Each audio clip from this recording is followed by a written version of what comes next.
joining this English 3-4 Head Start lecture today. I am really looking forward to it. I love lecturing. I hope, maybe you've seen me around before, but my name is Sophie Farinacci, and I'll introduce myself properly in a moment. But I've been working with TutorSmart ATAR Notes for 4 years now. This is my 4th year of tutoring, and I love it. Tutoring for me really is such a passion, and what I love about it most is sharing with you all the tips and tricks that I wish I knew in my year 11, year 12, in my VCE. So in today's English 3-4 Head Start lecture, you can expect an overview, an understanding of what the year will entail for you all. I want to delve into the creative response. I want to delve into analytical skills, and I want to equip you with essentially a toolkit that you can call upon throughout the year to help you out. And so you have an understanding of what the purpose of English or analysis is. One of the key things that I took away from me in my year 12 was coming away from it and starting tutoring and talking with my colleagues and beginning this sort of practice and finding out that I was actually never taught what analysis is, or if I were to have had to describe what analysis is and how to do it, in year 12 I didn't have a toolkit that I could call upon to do this. I was like, I think I'm analyzing. I mean, my marks are saying that I'm analyzing, but I don't really know what exactly or how exactly to do it. I'm just sort of doing it. So my goal today is for you to come out of this with an understanding of how to analyze, what analysis actually is, how to do it, and then how to put that to test or put that to work across all of the assessments that we do in English 3-4. I hope that sounds good. I hope that sounds like something that would be helpful for you. Yes, I really hope you get something out of it today. A reminder that you can ask questions somewhere around this chat box. This will be an interactive session in that not only can you ask questions, but I have questions for you that I want to know the answer to. So without further ado, I think we should get into it. But there is one thing I need to do first, and that is to acknowledge country. So I'd like to take a moment to acknowledge the sovereign Bunurong people of the Kulin Nations, who are the traditional and sovereign owners of this beautiful country on which I live, work, and love, and from where I am zooming in from or streaming in from today to chat to you. I would like to pay my respects to elders past, present, and future, and welcome you all from the country that you're on, acknowledging your ancestors and the traditional sovereign owners of the land there. For any First Nations people that are joining the stream today, hello, thank you for joining, and I would like to pay my respects to the country that you're on and your ancestors, acknowledging that colonization continues and sovereignty has never ceded. Awesome. So, let's just go back and talk English 3-4 for a moment. Now you've got a general sense of the plan for today's lecture. I want to flag that English is a subject that I want you to treat as though it is a maths or as though it is a science. I want you to understand that for English, it's not just read a book, flick through, understand half of it, get a question, blurt out thoughts onto paper in an essay format, get marked, probably cry when you get the results back.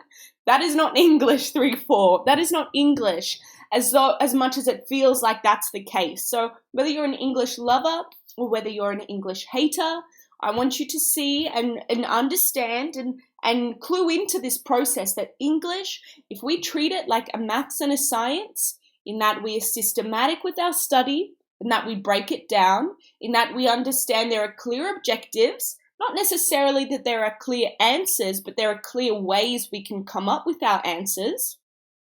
we can see that we can do practice questions and we can, essentially read a textbook and we can ask questions and treat it like it is a maths or a science where we know we have to read the textbook, we have to write our revision notes, we have to do a practice test, we have to do practice questions, we have to revisit our knowledge, we have to correct erroneous knowledge, and then after that point we can return to that process and do it all over again. We can apply that same line of thinking to English. All right, and that's what I want us to come out of this session today feeling like. All right, let's get into it. So I want to say thank you to ATAR Notes for having me do this lecture today. I really love lecturing, and so I'm really glad to come to represent ATAR Notes, as these were the resources that I used in Year 12, in Year 11 and Year 10, and maybe Year 9, I think, although did anyone do any study in Year 9 ever? I don't know. So these ATAR Notes free resources, if you take a look at atarnotes.com, we have so many free resources available for you. Study notes, lectures, like this one I'm giving today. We have online discussion boards, an ATAR calculator, although I beg you, do not look at that. You don't need it. Trust me, the ATAR calculator brings you no joy, no certainty. So just leave that, at least for a few more months. I mean, we're not even in the first semester yet. So chill out with that. But we also have so many more resources available to help you out. And again, tried and tested. I use these, so hand on my heart, I am so happy to vouch for them. TutorSmart is the tutoring program that I work for, and you can access my services, I guess, through TutorSmart. I teach an English 3-4 class on a Wednesday at 4:30 in the afternoon, and I love it. Without a doubt, tutoring is definitely a passion, and I love working with you and seeing your improvement. I'm also available for private tutoring through TutorSmart as well. But these tutoring sessions are fantastic. I'll talk about TutorSmart in a little bit. And I also did a lecture on Monday afternoon that spoke all about TutorSmart. If you've got any questions, you might be able to go back and take a look at that. We also have study guides. The best thing about our study guides, I think, for English is that we have text guides for your subjects, for your texts that you're studying, that break down characters and they analyze the text, sample essays from really, really high achieving students. I'm talking students that got 50s in those texts.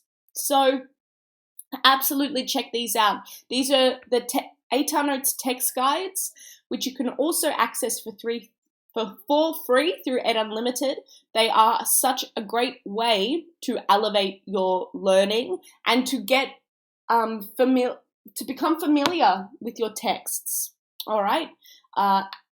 If your text for the year is The Crucible and you're like, what is this old-timey language? I am so confused. Then it might be worthwhile for you to take a look at a text guide to help you understand it and to give you some things to start thinking about so you can get into the school year and term with fully formed thoughts. So, welcome to Year 12 English. I made this slide a few years ago and I love it. I think that pug is so cute. I call that pug Lola. So Lola is telling us that Year 12 English is lit. And lit, I know, is language from eons past, but I like to call upon it again because English is lit, in that English is a form of literature.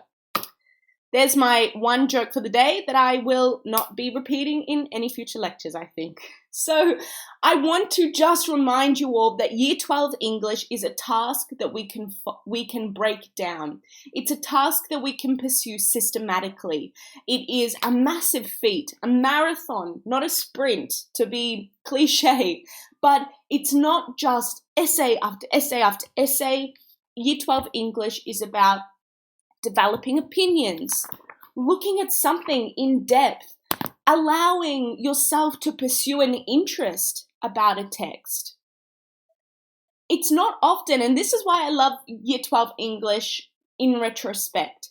You don't really get the chance to, unless you follow a major in literature or creative writing or something, the opportunity to spend a whole year on 4 set texts or thereabouts is one that, whether you love English or you hate English, you need to embrace. Allow yourself to get immersed, allow yourself to be curious, allow yourself to be critical, and to develop a critical lens, you know? Not critical in the sense that every time your friend wears a new outfit, you're saying, you could do better than that. But critical in the sense that you are asking questions about everything, that you're not taking things at face value, that you're eager to find the truth that lies underneath the supposed facts, for instance. So embrace this year. Year 12 English teaches us a lot of skills about remaining diligent, about asking questions, about reading through the lines, about writing on lines. So embrace it. You have to do it. You're here doing it with me. I'm here to support you. So embrace it. To introduce myself formally, my name is Sophie Farinacci. Like I said, been working with TuteSmart for a few years now. Here is me a few years ago with much longer hair, eating falafel on shift because, that old adage, the boss gets $1, you get a dime, etc. So I graduated in 2018 with an ATAR of 97.9. I was, I think, the fifth top student in my cohort for that year. My school wasn't a huge ATAR school, so this was a massive achievement. I am now in my 4th year, so pretty much finishing off my degree at the University of Melbourne. I study arts, majoring in gender studies and Indigenous studies, and I'm currently looking for diversity and inclusion officer work. So if you have any leads, hit me up. In terms of my Year 12 and what that looks like, or my VCE and what that looks like. So I studied in Year 11, I did biology as my accelerated subject, and I got a raw 46, which was the top score that my school had received in 10 years. So again, a massive achievement. Since coming out of Ringwood and Chirnside Park and moving closer to the city, and the students that I work with now and the schools that I see around me now, I see that students are getting 50s almost left, right, and center, and that's like really impressive. So, but please know, these scores were a massive achievement for me, and where I came from and the upbringing I had, etc., etc. So I'm really, really proud of them. So raw 46 for bio in Year 11. In Year 12, I did psychology. I got a raw 48. English, I got a raw 44. As well as that, I did chemistry, I did methods, and I did literature. So I had a great Year 12. And what I'll speak about in a lecture coming up is that you can pursue Year 12 and really commit yourself to it, but I really want you to embrace the year and the learning curve that it is, both socially, socioculturally, academically. Just enjoy it, okay? I study English, I tutor English and psychology, and I like to put this image here in case you're wondering why is that there. So to explain myself, in 2019, I took a gap year and I went traveling by myself around Europe, and this lady here, Eileen, the most pierced woman in the world, she bought me a coffee in Edinburgh, in Scotland. How cool is that? And no, I will not elaborate.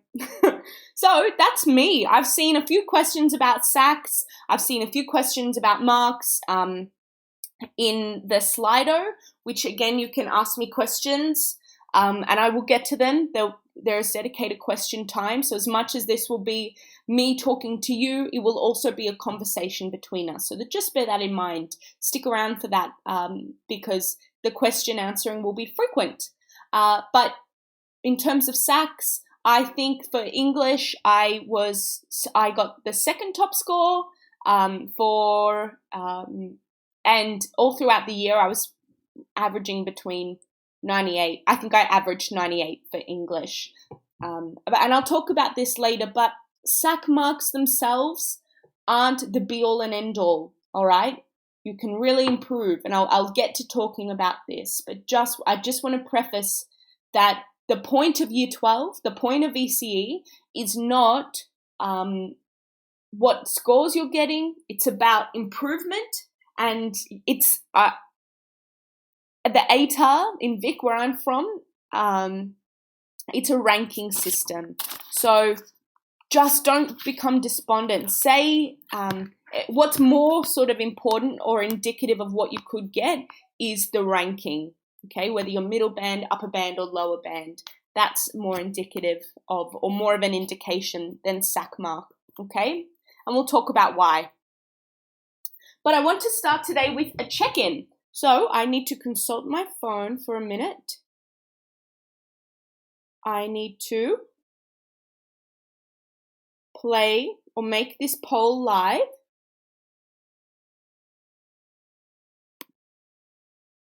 So if you can join Slido at the minute, I've just made a live poll asking you 3 words that describe how you are feeling for the Year 12 English, for Year 12 English, and thus the dreaded exam. So get typing.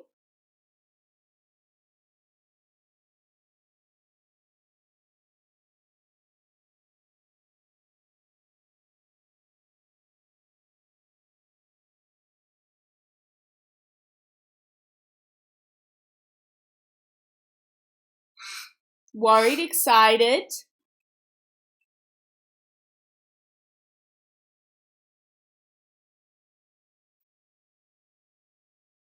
Nervous, determined.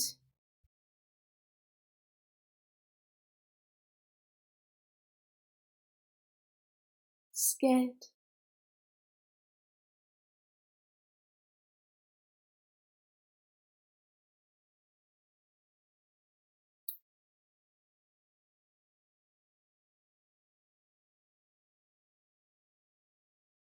Ready for improvement. That is the attitude I love. Apprehensive, unsure. The thing, I can see there's a lot of nervous emotions, which is fair to say, all right? And I appreciate your honesty in sharing this because it is a really anxious time. And I see that. I like determined. I like motivated. I also appreciate anxious because anxious can also be feelings of excitement, feelings of stress or fear, but nervousness, similar with anxiousness. I want you to, with all of this uncertainty that you're feeling at the minute, I want to hopefully calm you a little bit in saying that it's fair to feel this way. We are 20 days, 18 days into the year. All right, we have a long time to go. You'll finish English, say around the 1st of November. So we have a fair few months to go. 10 months, give or take a little bit. I want to remind you all that you don't need to know everything now.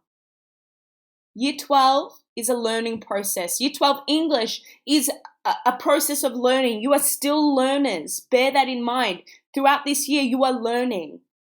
So, for those of you who are feeling uncertain, anxious, stressed, scared, excited, just know that this is a process. And how you feel now, although this might be how you feel exactly before the English exam, know that you will have learnt so much throughout the year that will equip you with skills, that will equip you with an understanding of what is expected on this exam. Okay, so I appreciate that check-in. I'll stop that poll. And I think we'll get into it right now. So let's chat about the criteria.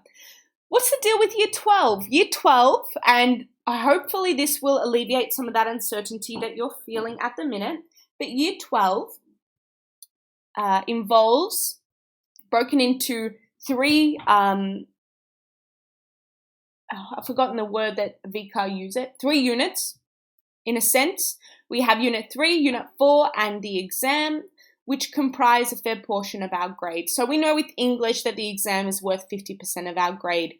Unit 3, the value of Unit 3, 30% for our text response, 30% for our creative, 40% for our language analysis. We also have to do a comparative essay, a persuasive oral and written explanation, and then we have to revisit our text response, our comparative comparative essay, and our language analysis as well, which is actually changed to argument analysis. It's an argument analysis that we do.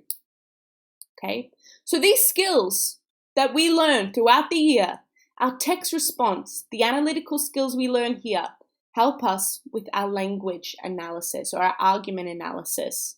Then we visit that ability to close read in our text and our comparing texts essay or our comparative essay. Then when we look at the persuasive oral and written explanation, we form all of these, or we bring these skills together, particularly those of argument analysis, to do a reverse argument analysis or a persuasive oral. And then we revisit them, our 3 primary essays in our exam. So I want you to see here that what you are learning all ties in. So this is a reminder of 2 things: to remain diligent and to stay consistent, because the skills that we learn, we apply all throughout the year. Okay, so that's the purpose of this lecture today, is to hopefully introduce you to some of these key skills. So here's another way to represent or think about this. And just a reminder that the creative response and the oral presentation, these are internal assessments, which mean that these are assessments that your school mandates, that your school writes, that your school marks itself, without clear parameters like the text response, comparing texts, and analyzing argument. Okay? We can see we're pretty jam-packed.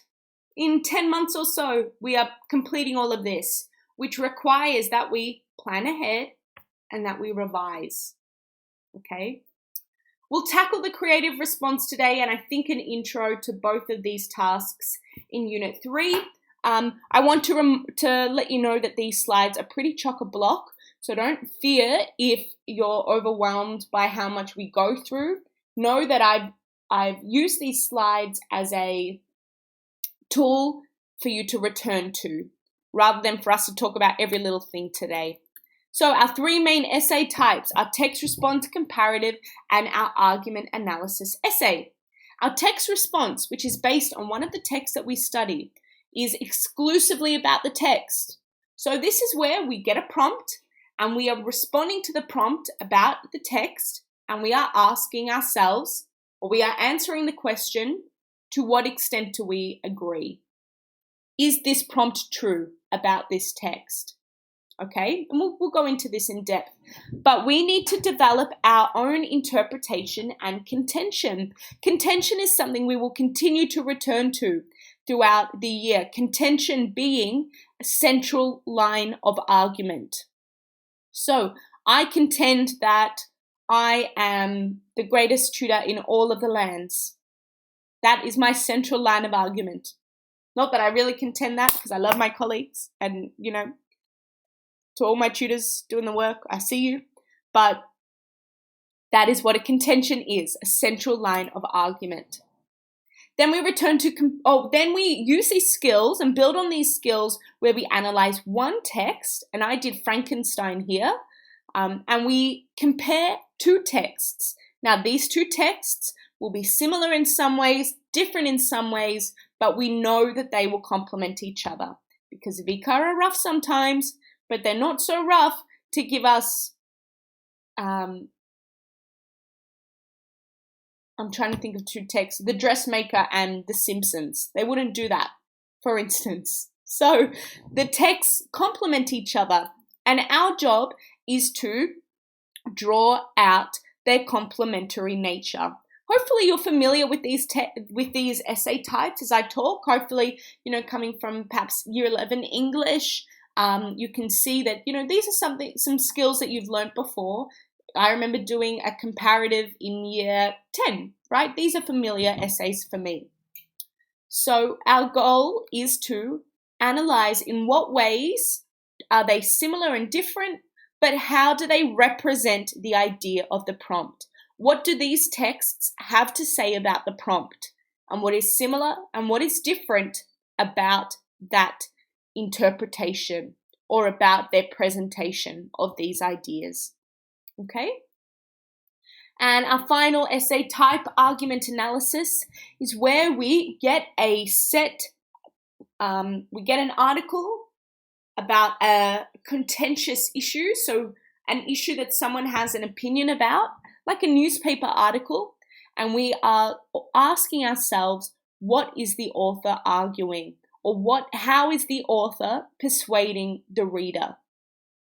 Okay, we're all about trying to unpack how this author makes this argument about this topic to persuade this particular audience to do, think, feel, say something. Okay, whatever they want, whatever the audience, the author wants from the audience. Okay, so argument analysis is all about connection between author, argument, audience, topic, and persuasive writing or textual features. Okay. And then we have our two internal assessments. We have our creative response based on one of the texts you study. My text was Rear Window. And then what we need to do is justify our opinion, justify our interpretation, justify our creative response through a statement of intention. Okay. We also need to analyze arguments through a persuasive oral, which is where we develop our own argument about a topic that maybe your school has given you or maybe you've come up with by yourself.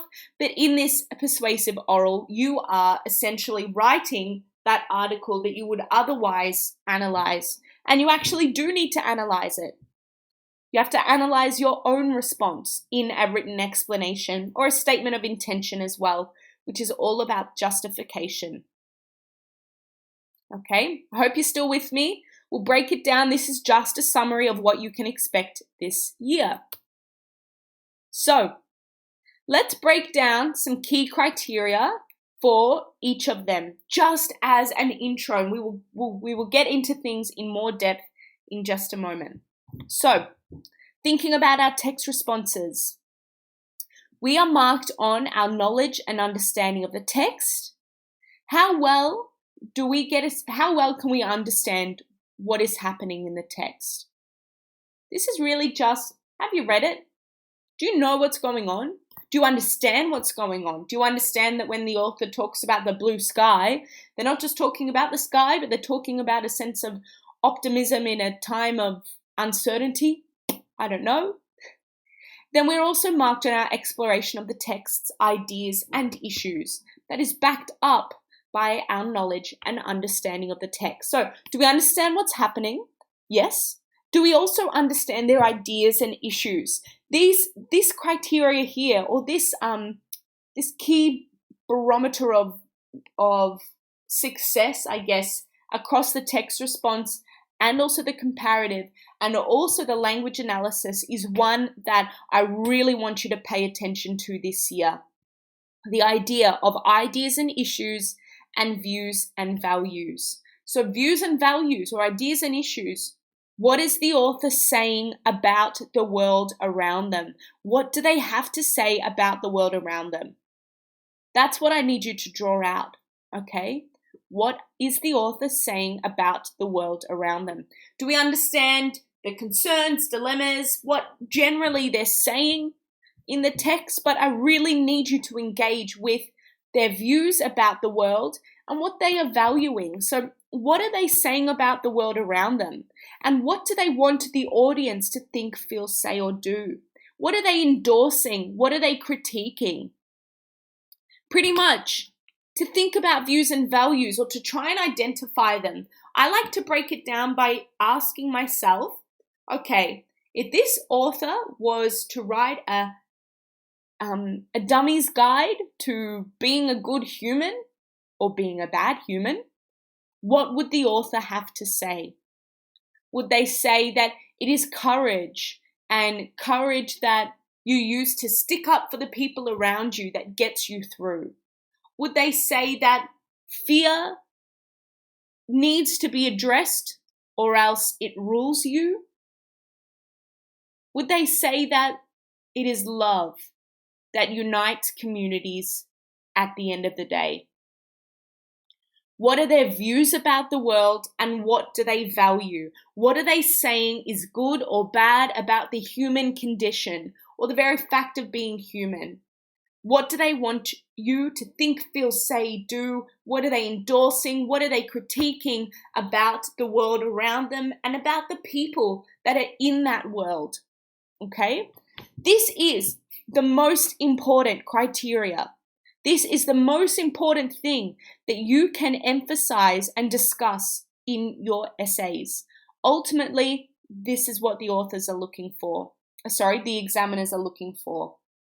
They are looking for your understanding of the views and values of the text.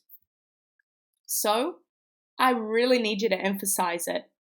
I really need you to work on this skill of asking yourself, what is the author saying about the world around them? What are they endorsing? What are they critiquing? What are they suggesting?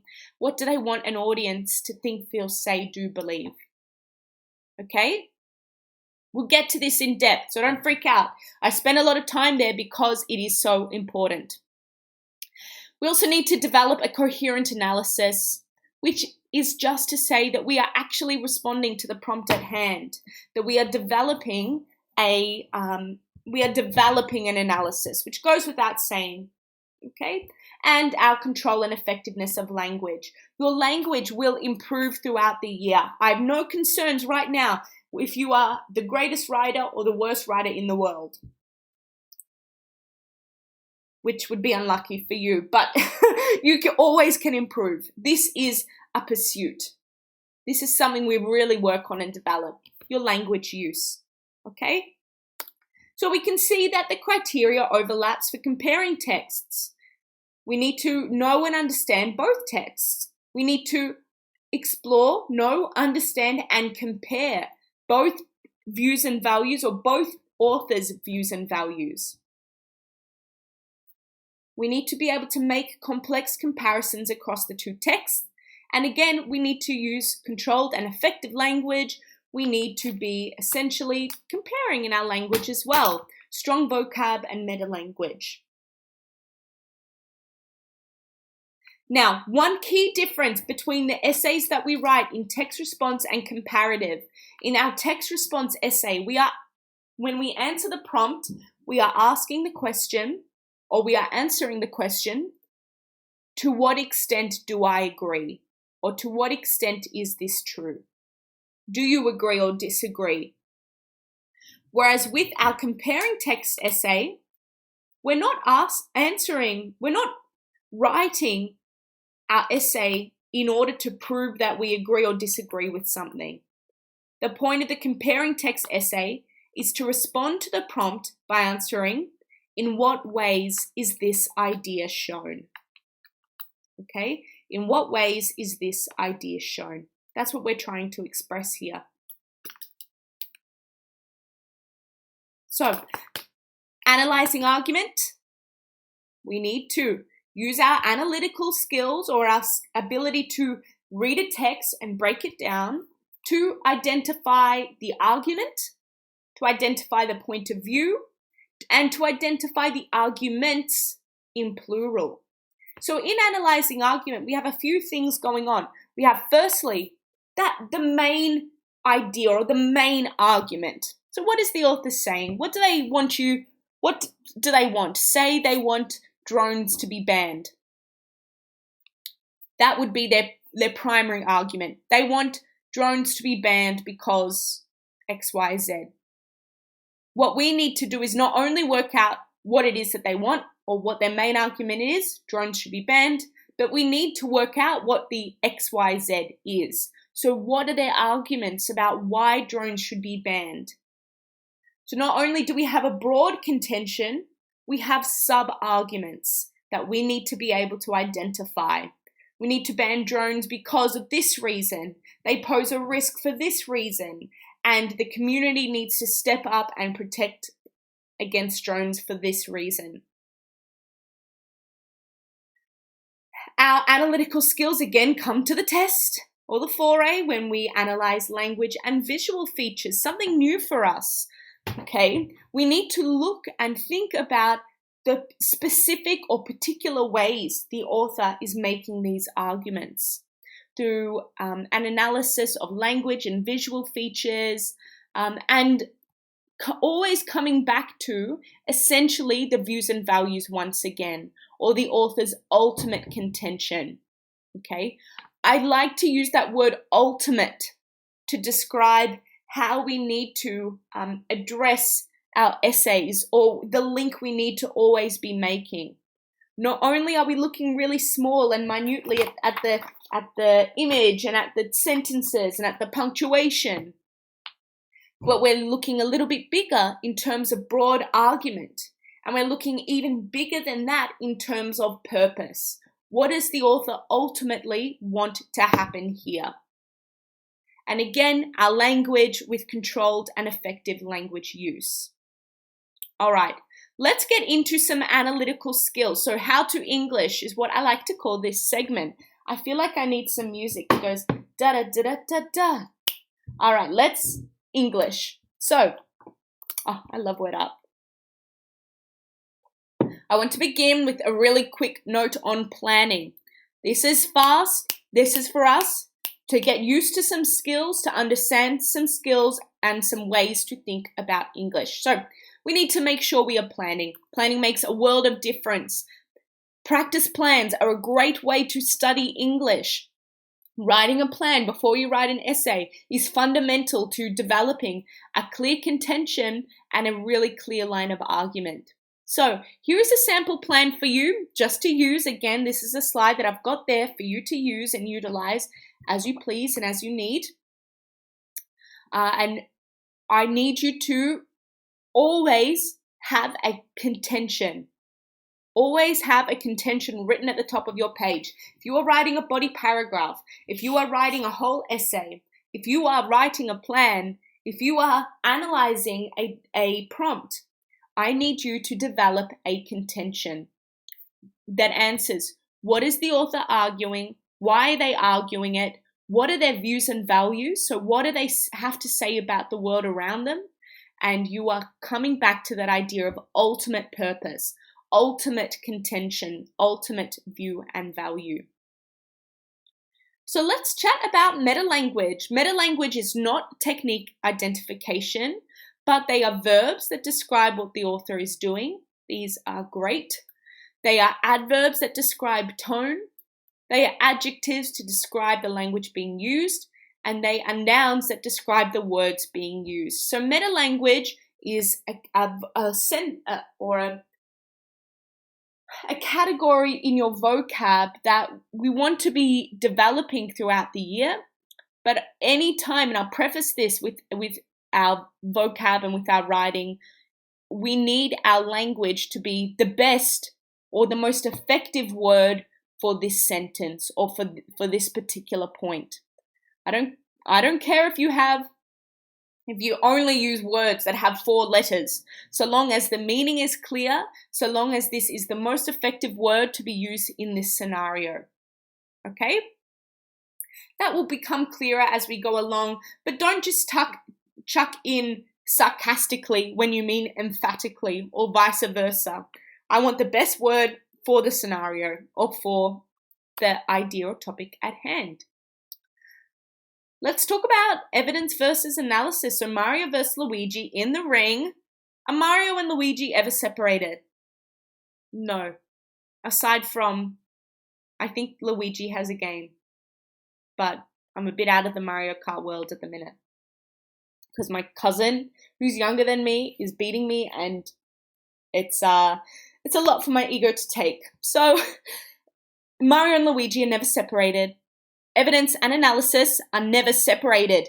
Anytime we analyze, we need evidence to back it up. Anytime we bring about evidence, we need analysis to break that down. So we need to intertwine Mario and Luigi. They're never separated. They are brothers, as are evidence and analysis. So we need to support what we are saying with evidence, and we need to break down the evidence with analysis. There is a little trick called nominalization, which is where we turn a verb into a noun or a noun phrase, which helps us to focus on the analysis rather than the action. So this is a great way to put it. The playwright, if we look at this first sentence, which is not nominalizing, which reads, the playwright depicts Bob walking down the street through the movement of his feet. And we change that to, the playwright's depiction, we can see, we nominalize by adding an ION of Bob walking down the street implies that ... Here we are connecting evidence and analysis. We don't just make a statement about what the author did that, is pretty obvious, but we break down what the author did to draw a conclusion, to evidence our interpretation, to analyze what the author is doing. So this is a skill that we can practice, but we're changing our intent verbs to nouns. So instead of depicts, depiction, portrays, portrayal, suggests, suggestion. The only one I can't work out is highlights. Highlightion. That's not a word. But there are plenty of other verbs for you to use. Instead of the author presents, the author's presentation of. That's how it rolls. Okay? So nominalization forces us to analyze and prevents summarizing and retelling the story. By connecting evidence with analysis, it gives us the opportunity to show the examiner what we actually know and our actual skills of analysis here. Okay, so here are a list of intent verbs for you to use, but we can change it to illustration, elucidation, symbolization, implication, revelation, right? You can do that. But here is also a really good vocab list for you to incorporate in your notes. Screenshot, come back to these slides, but definitely try and keep a vocab list throughout the year. When it comes to analyzing argument and writing your own persuasive piece, we really need to think in terms of modality. So modal verbs are verbs that let us know how certain an action is, how much you need to do it. So the degree of obligation or certainty. So if I were to say to you, we could stop whaling, we could. You'd probably think, okay. But if I said to you, we need to stop whaling, in terms of, I'm hearkening back to like year 7, year 6. I feel like I've definitely done a persuasive piece about why we need to stop whaling. I don't know if I'm a few years out now. Hopefully you share that experience. But instead of we should stop whaling, it's we need to stop whaling. We need to buy this packet of chips, Mum. We need to. We're all out at home. So that highly modal verb of we need versus that low modal verb of we should tells us a lot about how if we need to do something, if we should. If we can't be bothered, I probably wouldn't stop whaling because it's just I should.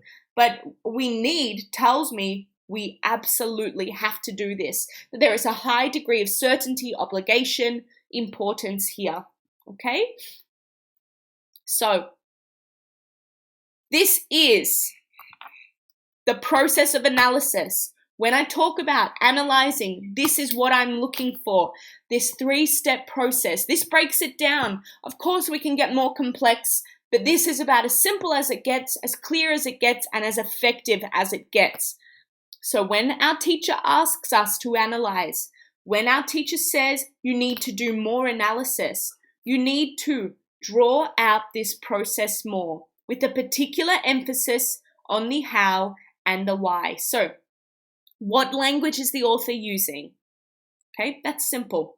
What language is the author using? This is our evidence, and this is our explanation of the evidence. The author describing whaling as a problem of the time that we need to fix uses highly modal language to whatever. So it's not just the quote or the evidence, but it's the explanation.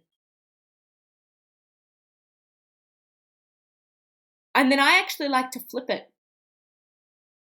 What is the author doing? Why are they doing it? Why does this support the author's argument? Why do they make this point that we should stop whaling? We need to stop whaling. Why does it support the author's argument? And then how does it position the audience? Here, with the how and the why, we are drawing out the views and values. What is the author saying about the world around them? Why does it support their argument? What are they saying there?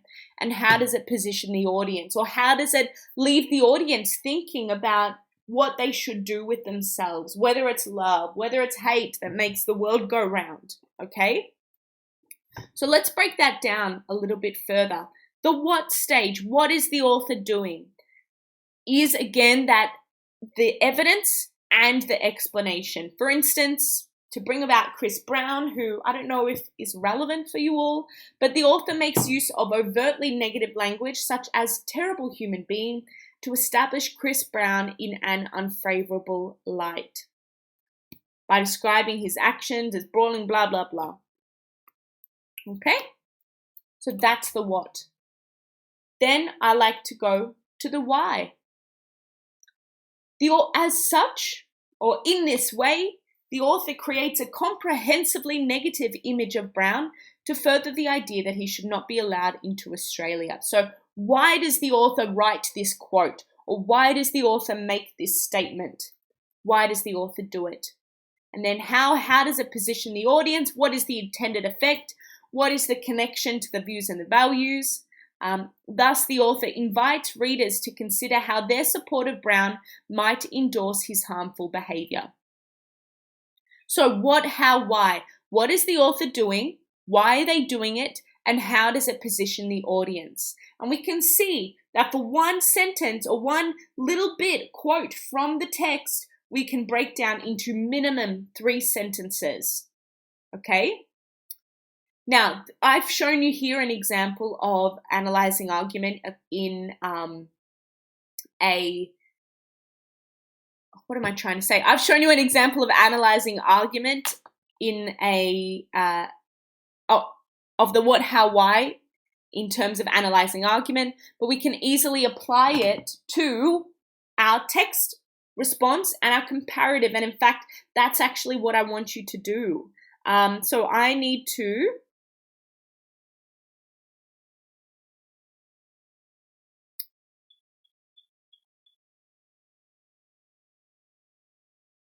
make live a quiz. So this is really putting us to the test, but which analysis follows the what, the how, and the why structure for section A, or for our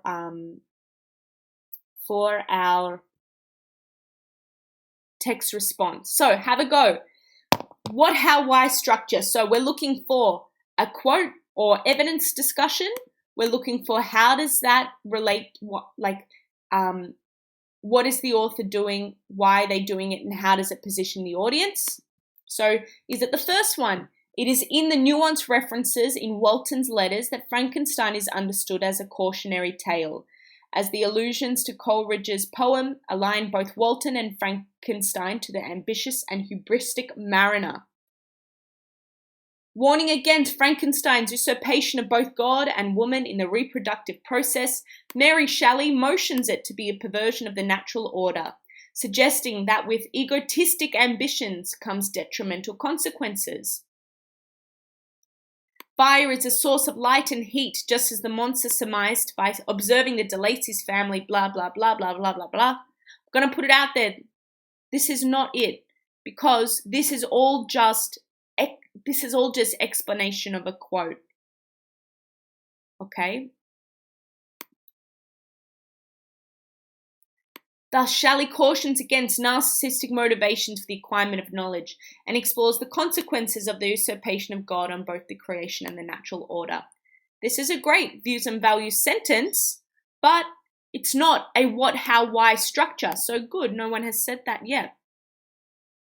All right, I'll give it a moment more.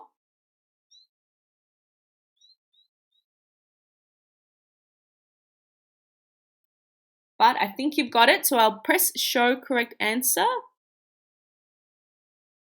There we go. Most of you got it right. So let's talk about why this one is a better example of a what, how, why structure versus this response here. So, warning against Frankenstein's usurpation of both God and woman in the reproductive process. What is the author doing? She motions it to be a perversion of the natural order. Why is she doing it? She's trying to say that this is not right, suggesting that with egotistic ambitions comes detrimental consequences. How does it position the audience, or what is her view and value here? Okay, so what is the author doing it? Why is the author doing it? So what is the author doing? Why are they doing it? And how does it position the audience, or how does it connect to views and values? The ultimate opinion. Here, it is in the nuanced references in Walton's letters. That's a description. As the allusions to Coleridge's poem align both Walton and Frankenstein to the mariner. This is just, what is the author doing here? What is the author doing and why are they doing it? It doesn't quite break down for us the relation to the views and values, or that final ultimate sentence that tells us how the audience is left to feel. Okay, hopefully that makes sense. I'll deactivate this poll and I'll go back. I think I might have, I want to just get through this a little bit more and then we can, we'll get going with a few more. Okay, so the last, I want to teach you the elements of a text response or a comparative response, the elements that make up a text. So we have a text response in our analysis. We have our views and values at the top. I'll give you a moment. I want you to think about, imagine you're explaining to me what are views and values. So what are views and values? I'll give you 1 minute.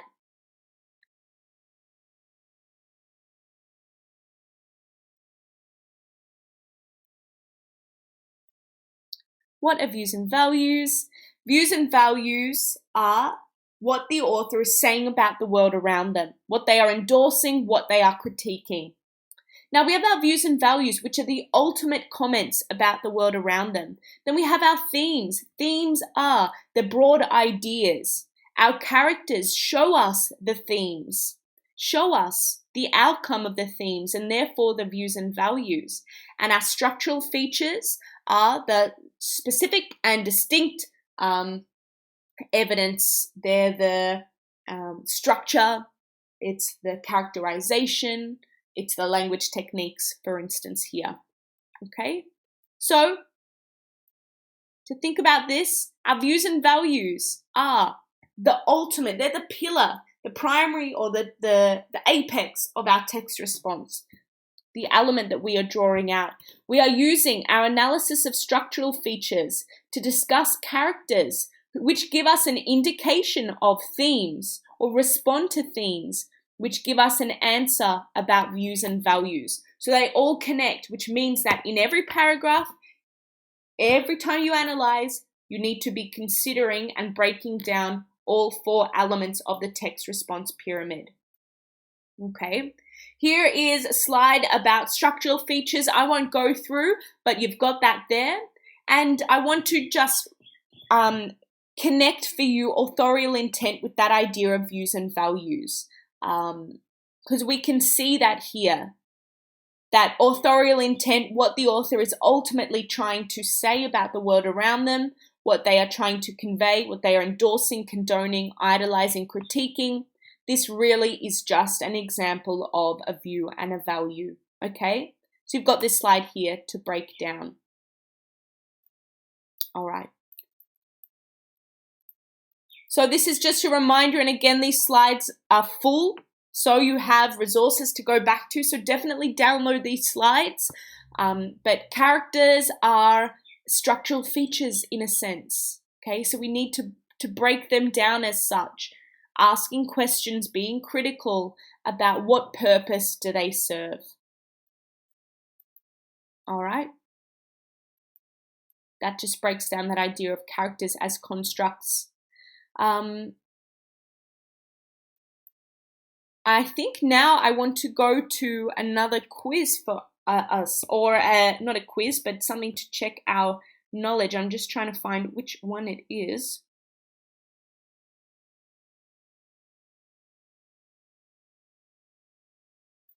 Okay, I want to test again our understanding of views and values. So if you want to go, you have a poll open. Which of the following analyses says views and values? So, views and values. What is the author saying about the world around them? Author Arthur Miller portrays a persecuted group of Puritans finding refuge in the colonies of New England. That's a what, isn't it? That's not a how or a view and value. When subjected to fierce Salemites and the villagers of Eam scapegoat the most disenfranchised and vulnerable in society. That's a what. Similarly, as Abigail is pressured by Mr. Parris, she diverts the blame to Tituba, perhaps the most vulnerable character. That's a what. By guiding Anna to help fortify the healthy in Eam with their strength-giving herbs, Brooks expresses that amongst hysterically afflicted villages there is always altruism and unconditional love. What is Brooks ultimately trying to say? This is a what, and this is a why or a how or a view and a value there. Okay? Show correct answer. There we go. 96% of you. Congratulations. So, I think I'm ready for us now to do some question answering. Whilst I answer the questions, or maybe after I answer the questions, I want us to do a quick word cloud about what you need to work on for the year. Okay, so how can I improve creative writing? Lucky for you, we are getting to that now. How can I make my essays concise yet still worthy of an A+? This is a skill that you will develop through the year, through firstly writing essays and then editing them, working with your teacher. I can't tell you now how to make your essays concise yet still an A+. This is something that comes with practice, okay? So something that comes with responding to feedback. So make sure you do that. I actually think a mixture of both is really, really important. When studying for a SAC or an exam, it's definitely not enough to just jump straight in and writing essays. It's definitely not enough to just do practice plans. How I recommend studying for a SAC or exam for English is just like a maths or a science. So know your stuff, first of all. Have notes. Take notes as our second step.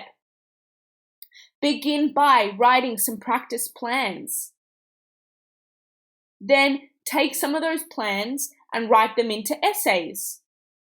Then back and forth until you have covered as many topics as you've had available to you, until you feel confident that no matter what view and value you're asked about, no matter what idea you're asked about, theme you're asked about, you have evidence and points to say in your repertoire that you've practiced.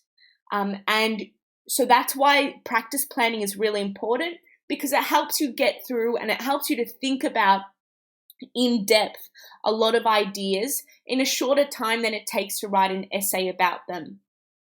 Now, as you saw with the practice plan, again, it's not enough to just quickly go through it. your practice planning needs to be extensive, which means that you really need to be breaking it down. You need to think about the what, the how, and the why. Think about views and values, themes, characters, and structural features. You need to really devise a point. You need to have something to say, and you need to say it.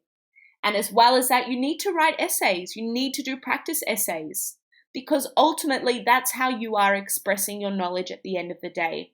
So it's really important that you use the practice essays to demonstrate that, okay? It's really just knowing, revising, practice planning, practice essays, and then the last step is revisiting the practice essays particularly the practice essays, but the practice plans and your knowledge to perfect it, to avoid making the same mistake twice. Each essay that you do should be better than the last. Each essay that you do should correct the mistakes of the last essay. And practice planning is a great way for you to think through the text. This is something that you will learn. Practicing writing, in order to make your writing more sophisticated, you need to have an understanding of why at this point it isn't sophisticated. So you need to seek feedback from someone, a teacher, a tutor, to guide you here as to what it is specifically that your writing needs improvement. I will again emphasize that I don't care how big your words are. I don't care if they're not the fanciest words. What is most important is that your vocabulary is clear, that your writing is concise, and that your language choice is the best word for this situation. Okay? That the meaning is clear. Standing out with oral presentations is in the delivery, for sure. Okay? I am a really confident public speaker, and I'm a really, really good public speaker. And I got 100% of my every oral presentation I've done ever, I've gotten 100%. I've done a couple of public speaking competitions, come running up a few times because of my oral presentations. It's not, as much as it is what you're saying, it's also how you say it. So work on and sell the delivery. How to study for English, we will get through soon. For the summer holidays, read your texts and have an understanding of your texts, okay? Have a good understanding of the texts that you are studying. Definitely read them at least once.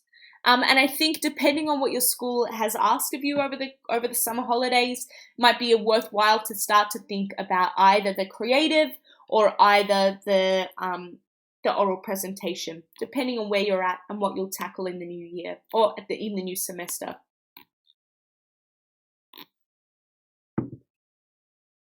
So my novels and texts in year 12 were Frankenstein. For the text response, Rear Window for the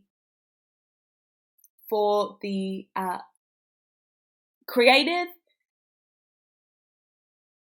The Crucible and Year of Wonders for the comparative.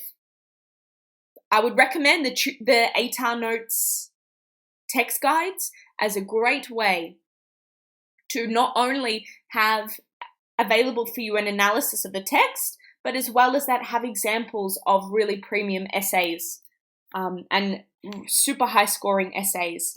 What I might do is I want to show you just a quick little promo code. You can see how many slides I have to get through. So please know that I'm treating these slides as a resource for you rather than, super extensive, because I can't go through the whole curriculum with you now. But here I've got a slide. If you take a look at Ed Unlimited, edunlimited.com, I have a promo code, Sophie VCE, which will give you 21 days of free access to take a look at the text guides. I would absolutely be signing up to this right now.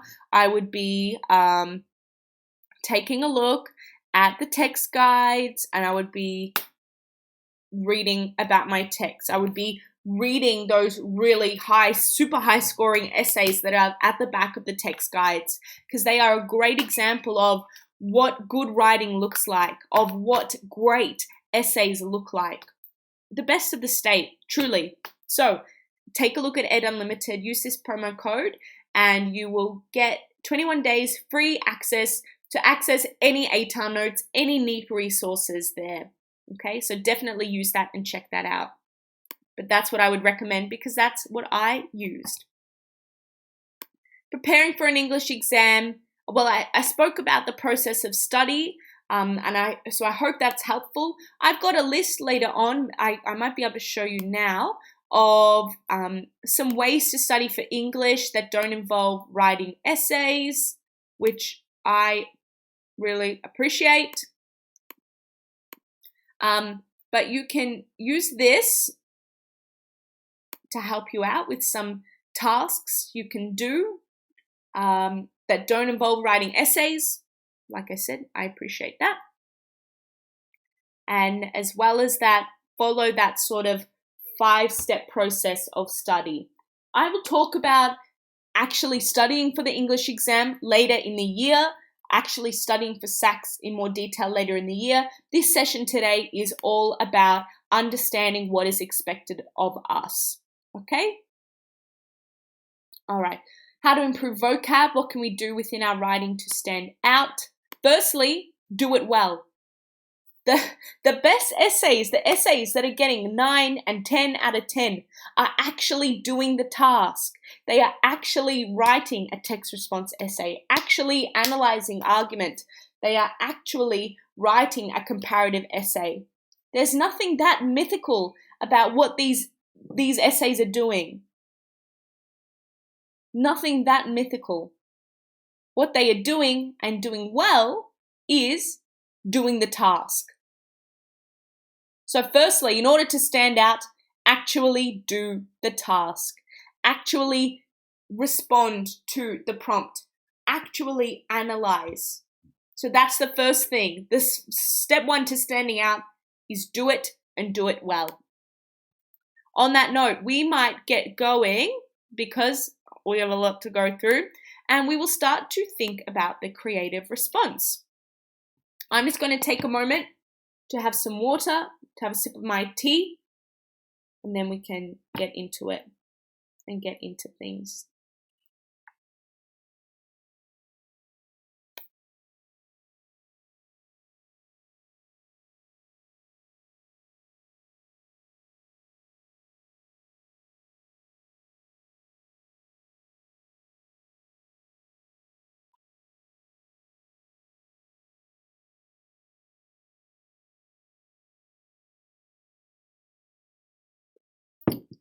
All right.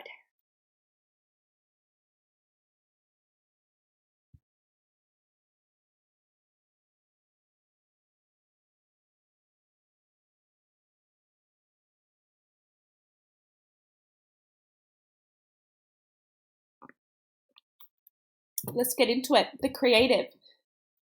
So this will be the only time this year that I talk about the creative with you. So we'll go into it and spend a bit of time on it. Just bear that in mind. So a reminder that the creative response is an internal assessment, which means that your school does it, your school has a criteria that they follow, your school mark it, and you don't revisit this again. Most people think of their creative as easy marks, because you do most of it at home, in a sense. For my school, and the way that my school ran it, was we submitted an essay, or we submitted our creative to them, and we were able to write it at home, plan it at home, all of that jazz. And our statement of intention, we did in the same way. We did it at home, wrote it at home, etc., etc. So it's based on a set text, which means that we have an authorial style to respond to, we have things to say, and we have a really good basis and example. We are just building on a set text. We are imagining an alternative ending, an alternative middle, so on and so forth. So scoring well in this SAC involves creativity, right? You need to put your mind to work, but if you're not creative, that is so fine. I wouldn't consider myself to be a particularly creative person, but I am good at analysis and I am good at writing and I like reading. So it's about drawing them together, thinking about the views and the values, the language the author uses, the deeper meaning, engaging with that text response pyramid across every level and incorporating similarities and differences here. Okay? It's about incorporating our own structural features, metaphors, and symbols, having a meaningful moral to the story, having an interesting rhythm of prose, using what the author has given you and running with that, writing in a same style, imagining a different ending. Like I said, there are so many options, so allow yourself to get inspired with this task, okay? I like to think of the creative response as structured as well. To think of English in a methodical way makes it much easier for us. So here's an example of how we can do this. We begin by planning.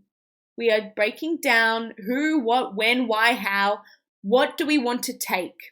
I'll add to this. The first step is find something that you are interested in. Find a part of the play or the movie or the text that interests you.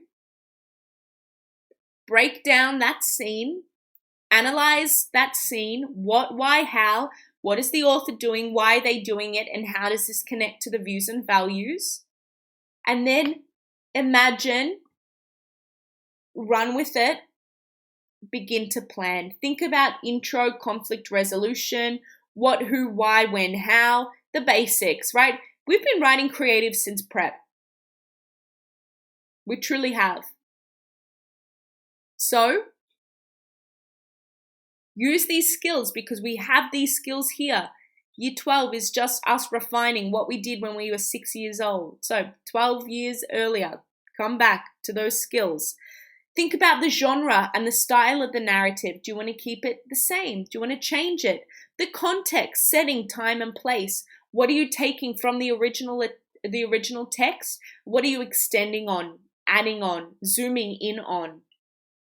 Thinking about characters, themes. This is something I want you to really draw out. What is your piece exploring and tackling?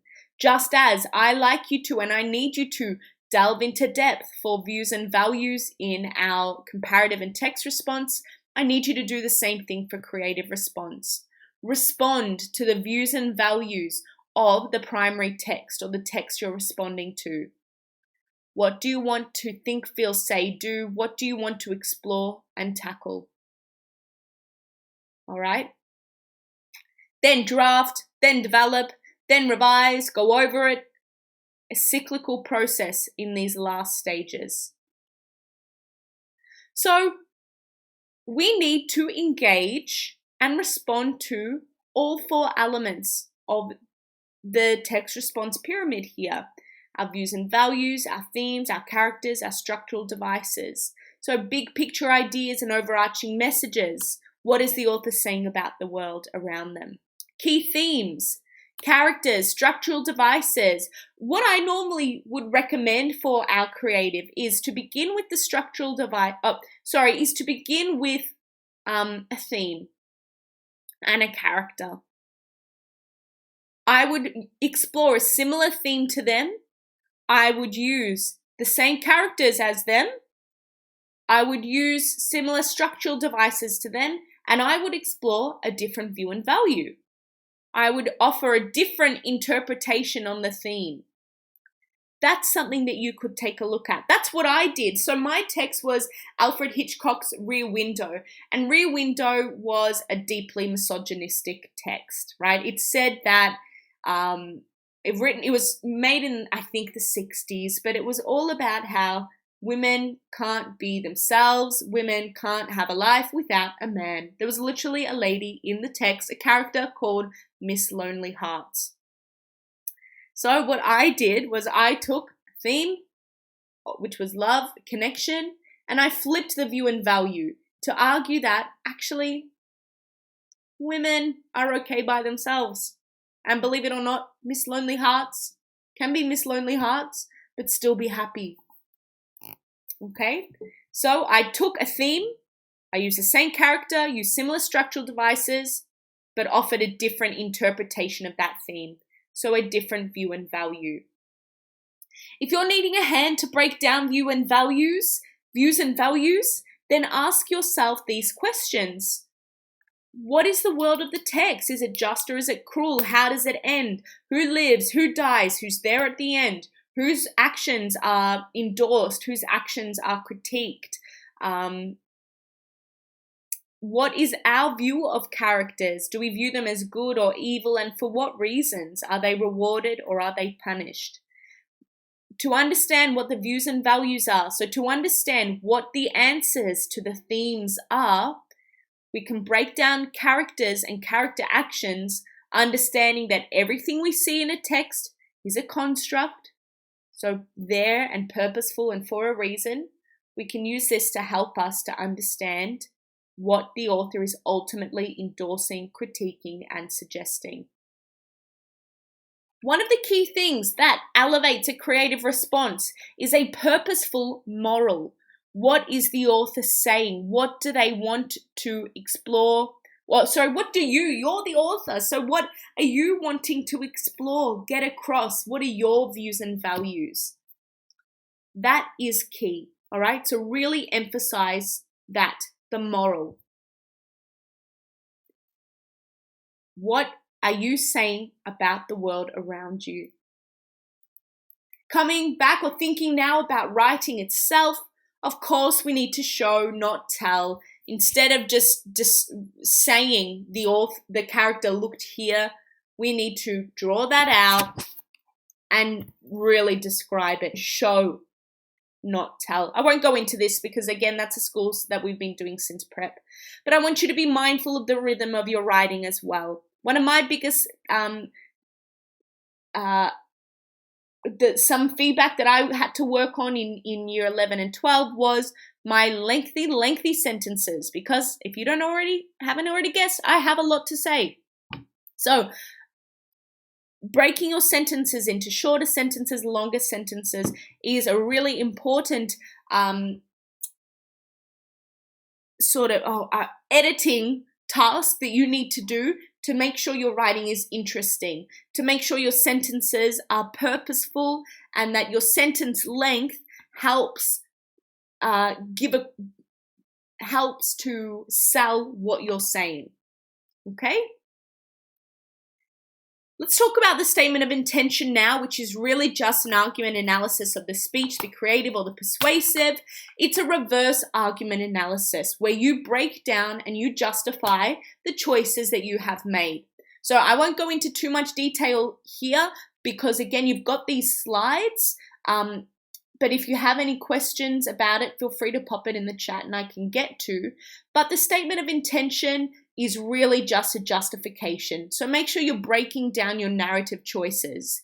Imagine you're an author and you're at a talk and maybe I'll put it like this. Julia Jacqueline and the Beths, the Beths are my most listened to artists. I'm like literally their top listener, which is my proudest achievement ever. They're pretty quiet on social media and they don't do too many interviews, like there aren't many podcasts about them. I would die to know the ins and outs of why they have written these lyrics, why they chose that meter, why they chose that tempo. I would love to know that, the ins and outs of their creative decisions. Imagine that you have the biggest fan in the world, me, there, and I want to know, why did you do this? Why did you make this decision? The statement of intention is where you clarify your creative choices. Across three things, the big picture ideas, so what is the ultimate view and value you're exploring? What did you take from the original text? And so what are you responding here? Flap C, which I'll break down, and zooming in. So this is a way to do this. I've got an example coming up, but I'm going to leave this here for you. When you're writing a statement of intention, return to these slides, and this will help you to break it down. I love that. I made this meme. I'm proud of it. Let's just leave that there. But here are some presentation strategies and some language for your oral presentation, and also some language techniques to be mindful of when you are doing your analyzing argument. Okay? I would recommend that, for instance, when it comes to your oral presentation, your persuasive, you're writing a list and highlighting and keeping tabs of the techniques that you're using, so it's easier to write the statement of intention. You don't need to stay up until 4 a.m. the night before in order to break it down, right? It's easier. What I would also recommend for the creative is you're keeping tabs, writing, for instance, comments on the Google Doc that advise you and remind you and that list what choices you've made and why you've made them. So it's much easier to come back to. I'm going to skip through this because that's just an example of some statement of intentions. I'm going to go to some questions in a moment, but first of all, I just want to do a bit of self-promo because why not? You know, we're here for that in 2023. And I want to let you know about my English 3-4 classes on a Wednesday at 4:30 that I would love for you to join. Our program starts so soon. Next week, the week after next, which is scary. I can't believe we are already here. Yes, I'm terrified of that. But come and join. The year is going fast, which means the year will continue to feel fast, which means that we have a lot of learning to do and it will continue to bundle up, and it's a great idea to stay on top of it. These TuteSmart classes, so in our English classes, they are ideas-based or content-based rather than text-based. They are skills-based classes, which means that we will continue to develop our skills. We will continue to develop our skills of analysis so that we are excellent essay writers and excellent Year 12 Englishers, because I find, and this was something I found in Year 12, it's all good and well to go into your class and have your teacher help you to break down a text, to explain why Frankenstein does this or what this word means in the text, but we need to develop our skills themselves, okay? The text really is just a vehicle for us to demonstrate our skills. And I often find that in class, in school, you're missing out on these skills, missing out on a discussion of skills, and really all you're getting is a summary of or a breaking down of the text, an analysis of the text without backing it up with the skills-based learning that you need. So that's what we focus on in our English classes. So I'd love to see you there. If you have any questions, just get in touch with the TuteSmart ATAR Notes team. We'll be so happy to help. I also offer one-on-one private tutoring for psychology and English. And again, I would absolutely love to help you out, particularly psych. I mean, I love tutoring English, you know that, but psych is my favorite subject. Without a doubt. So I would love, if you like what you see, I would love to help you out with both of these subjects. So just get in touch. So we'll have like a moment of break in a moment, but for now, let's get to some questions. I might just respond to, I might just allow some in.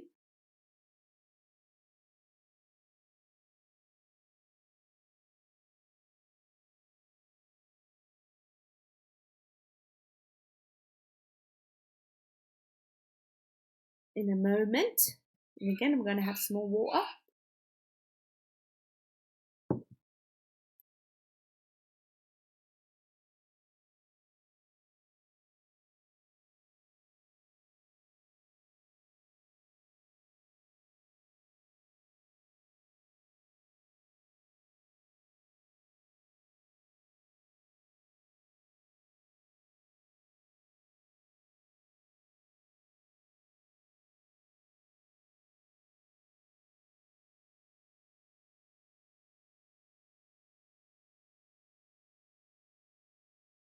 All right. Where am I at? Q&A. Review. I'm seeing a few questions about English as an additional language. I can help you out with that, but this session today isn't about English as an additional language. If you have any questions or if you'd like to book a private tutoring session with me, then I can help you out with that. But otherwise, we'll just keep it to English 3-4 today. some really good questions.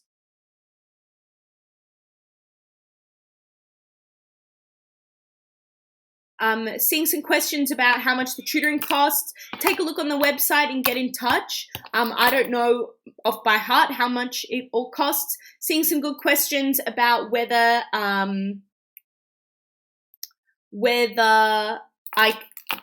you have to do private tutoring from the start of the year or you can just pick it up when you need. For instance, this one here, absolutely, I'm available anytime. If you want regular tutoring, I'm so there for it. We can do weekly, fortnightly, monthly, whenever you need before a SAC, absolutely, okay? So whenever you need, I'm available and you can pick it up and put it down when it works for you, okay?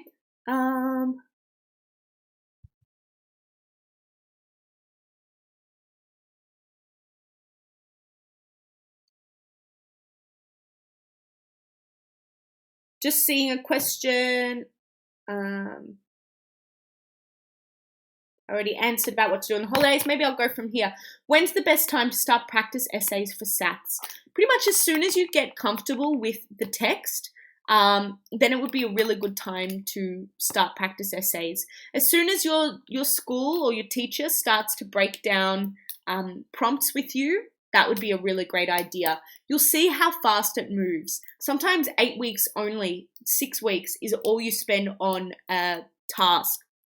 Pretty much, if you think of the length of a term and all of the tasks you need to complete and how many tasks for Unit 3, how many tasks for Unit 4, knowing that Unit 4 you sort of begin, like you need to pretty much get done before the end of Term 3, there is not much time. So start writing your practice essays really as soon as you can, okay? I would say, if I were to put a time limit to it, at least minimum 3 weeks before the SAC. I would go for a month before if you can. Because bear in mind, it takes a lot. For me, it took a lot mentally to write essays. So allow yourself that time to not have to smash out essay after essay after essay because that's not sustainable. It's about practicing, okay? It's about seeking feedback, responding to feedback. I feel like grammar is not taught explicitly. Any recommendations to fix grammar misconceptions? Well, firstly, you need to know, again, any questions that are about writing and improving writing, I would really recommend you to just respond to the feedback that you're getting. Your teacher will pull you up. I can't offer grammar help without seeing writing first. That being said, I'm a gun at helping students fix grammar and helping you with that, but I can't help you with it until I see your writing because everyone writes that little bit differently. And so everybody has specific concerns that they need to respond to. If you want a hand, I can help you, but as well as that, just look at the feedback that you're getting from your teacher. It might be worthwhile to give them just a body paragraph and an introduction to correct and say, I've written this. I want to focus here on grammar. Can you let me know what it is I need to be doing to write better sentences and to have more cohesive and more effective writing? Because, and I often find this, for a student, I really only need to read their intro and their body paragraph to get a good sense of what sort of mark they'll get. Because the rest of the essay is written in largely the same way as those first 2 paragraphs. And a lot of the grammar mistakes will be repeated. That makes sense. So it says the code Sophie VCE is invalid.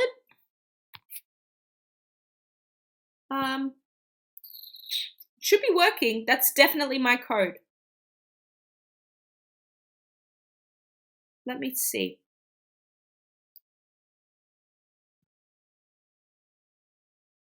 Unless it's Sophie F VCE.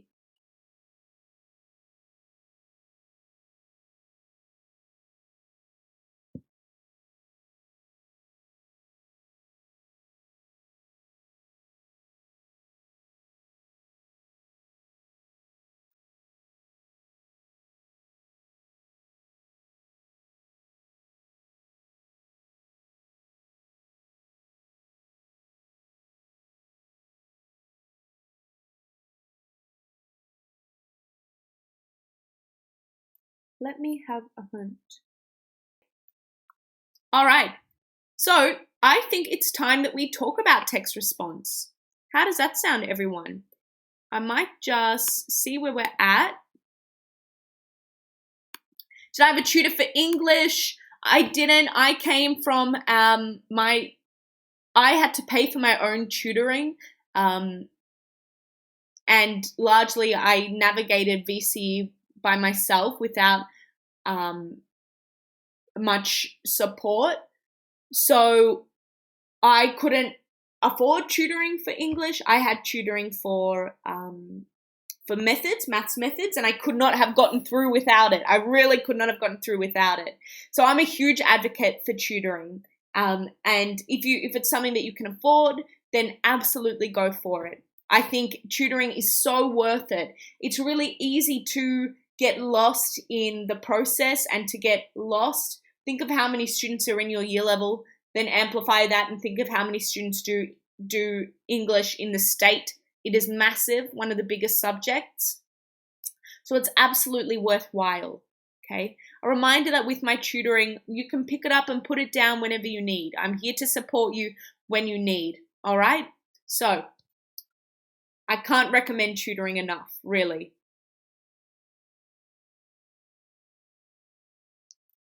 All right, this is a good question. What's more important in text response, the authorial intent or how you interpret the text? Well, your interpretation of the text actually centers the authorial intent. You're not saying, I think that this is great. I think that this is what the author is doing. That's not actually what you're doing. What you are doing in a text response is you are answering, to what extent do you agree that this is the authorial intent? What is your interpretation of the authorial intent? I hope that we'll talk about text response right now, but I hope that sort of clues you in a little bit. The point of the text response is to interpret the authorial intent. It is to interpret a prompt and respond to how you think this prompt aligns with the authorial intent. Okay? Let's visit that now by thinking about text response. So, we know our analytical skills. We know what is expected of us for text response. I flagged that we need to think about the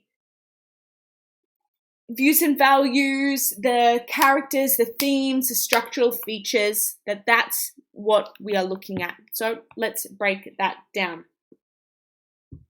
Firstly, we need to, or when we're breaking down a prompt, and we have 4 different sorts of prompts that we are asked typically: character-based prompts, thematic prompts, views and values prompts, and structural prompts. Regardless of what prompt they are, whether it's asking us about characters, themes, views and values, and structural features, we need to talk about every other element on that views and values structural pyramid as well. So even though it's asking us about character, we need to talk about themes, views and values, and structural features. So just because a prompt is asking you about one thing, we need to talk about every other element as well. That's really important. So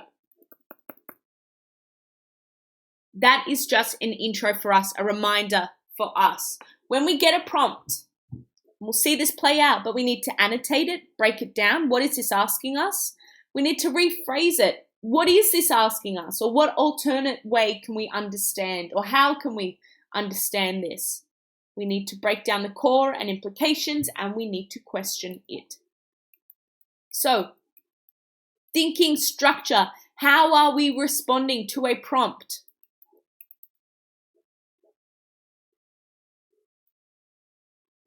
We have a few options. An alternative structure for text response would be first paragraph, agree, second paragraph, agree but start to question, and third paragraph, come back to what the author is ultimately suggesting, critiquing, endorsing. Okay, so whilst there is this structure here, and I wonder if I can type, maybe I'll type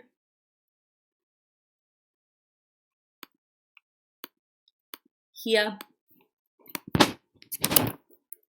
Another P1, we agree with prompt.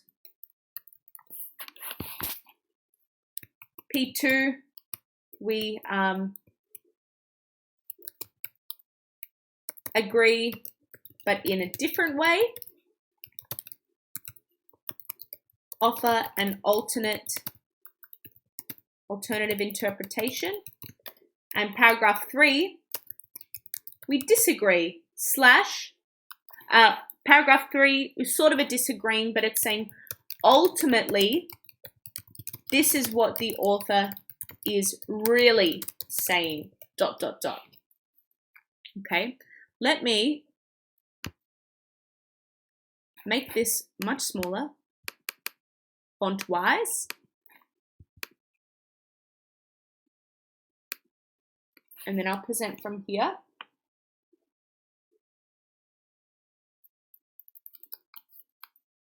So there are lots of options for the structure that you take. I would recommend us, and I want us to work through this structure first of all. First of all, I agree with the prompt for this reason. Second paragraph, I agree, but this is an alternate way we can see this play out. And paragraph 3 is ultimately, this is what the author is really saying, endorsing, critiquing, suggesting. This is really what their views and values are, and the point is. So this is a way that we can unpack it here using this define, then causes, then consequences structure. But you can sort of see this play out. It's really just agree with the prompt, explore why the prompt is you agree or disagree for whatever reason. And paragraph 3 is the consequences or the outcomes. So ultimately what the author is saying. We come back to our text response pyramid. And when we're zooming into a body paragraph itself, and just bear in mind, we will return to text response throughout the year. We will return to structure throughout the year together.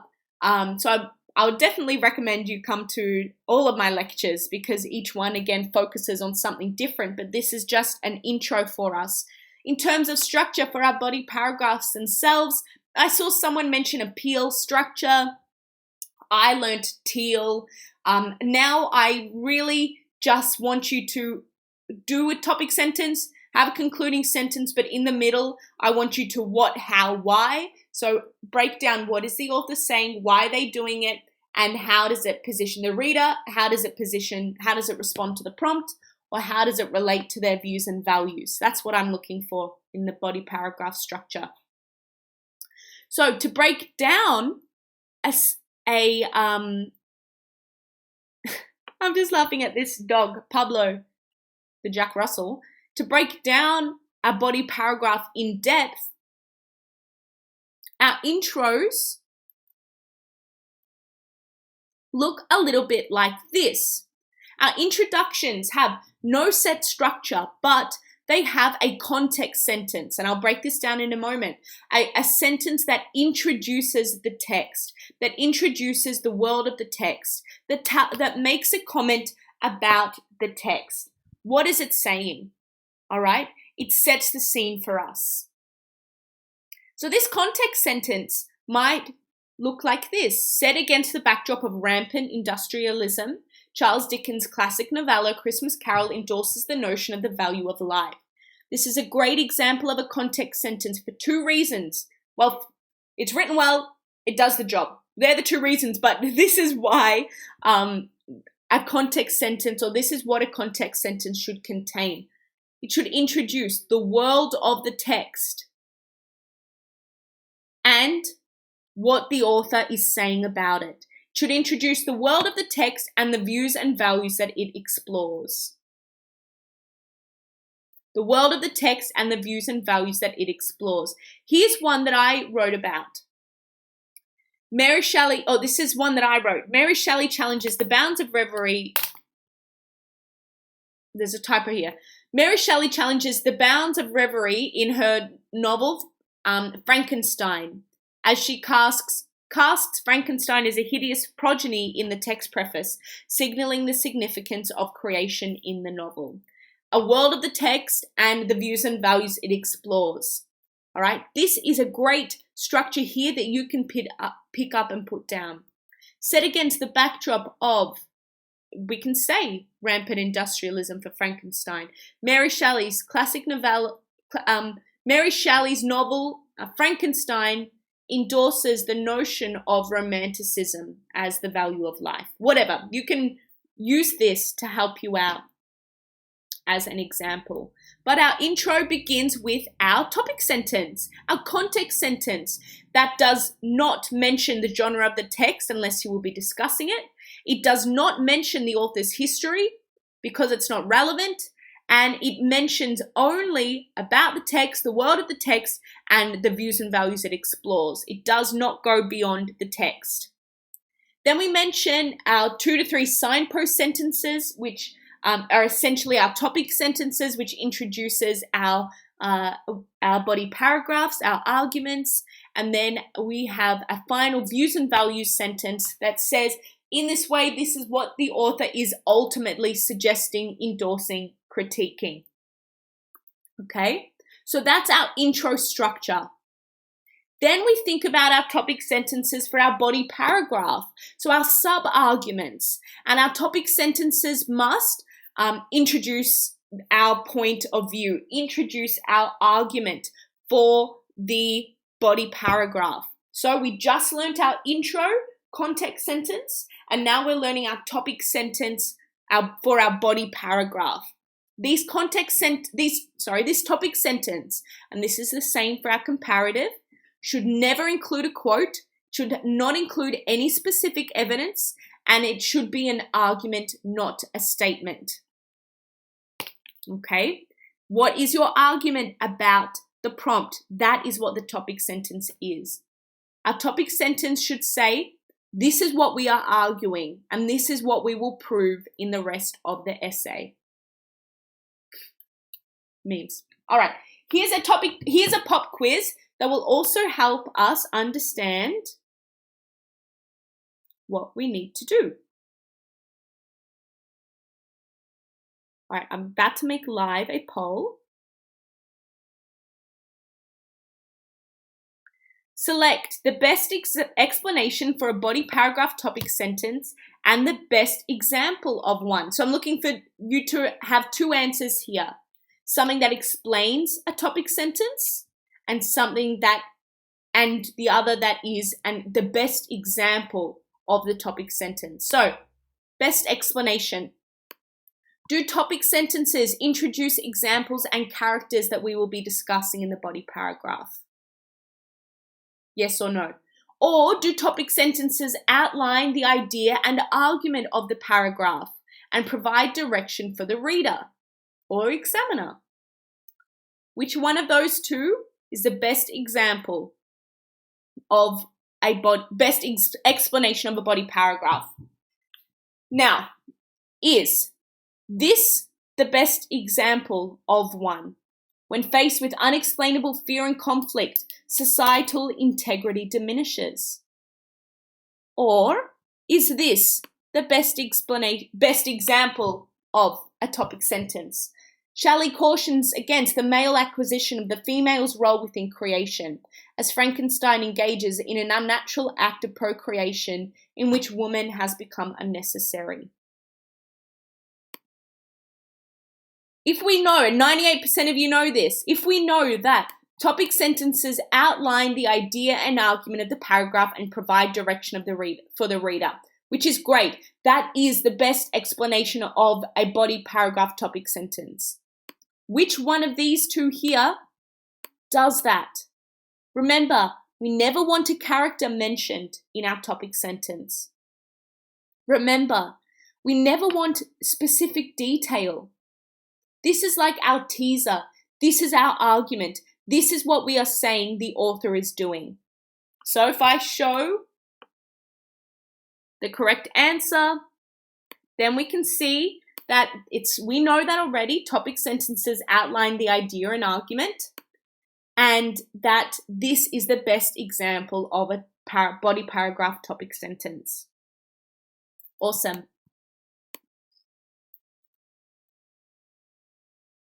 So, thinking about the structure of our essay, our body paragraphs are bookended by the topic sentence and the concluding sentence. So here's another way to see this. A topic sentence says this is a key idea, and a concluding sentence says ultimately this is what the author is saying about this key idea. So here's an example of the two of them for you to take a look at. I'll read out the concluding sentence, or the good example of that. Thus, the text reveals the perilous and often emotionally taxing journey the characters must undertake before being able to triumph over society's expectations. In this concluding sentence, we hone in hard on that view and value, on what the author is ultimately saying, of what the author is ultimately endorsing, critiquing, suggesting about the world around them. We're coming back to that dummy's guide for being a human. What are they saying is good, right? What are they saying is bad? So our concluding sentence is our opportunity to really hone in on authorial intent and views and values. So I have another pop quiz for us.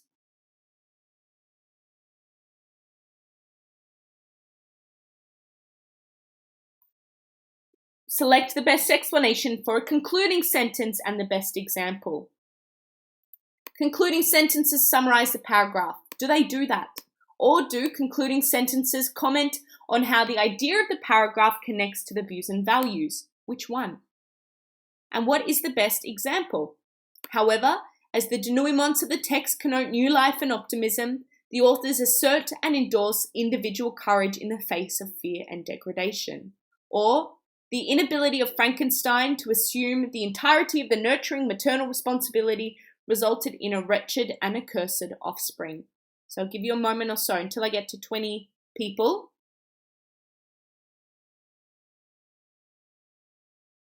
What is the best example and which one does it best?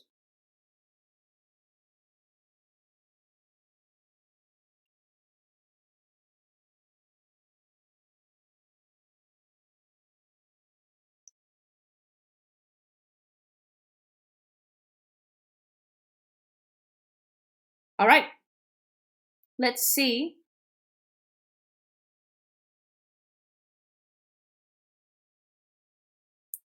They comment on how it connects to views and values. Great. And this is the best example of one because it connects our analysis with what the author is asserting and endorsing about the quality of being human. Awesome stuff, everyone. This is fantastic. Okay, so then with the remainder of our body paragraphs, in the middle, we break down if we've got sub-arguments, and here we go into that what, how, why process, all right? And here is just another way. Again, this is a tool for you to use and come back to, so I won't go into it in incredible depth now.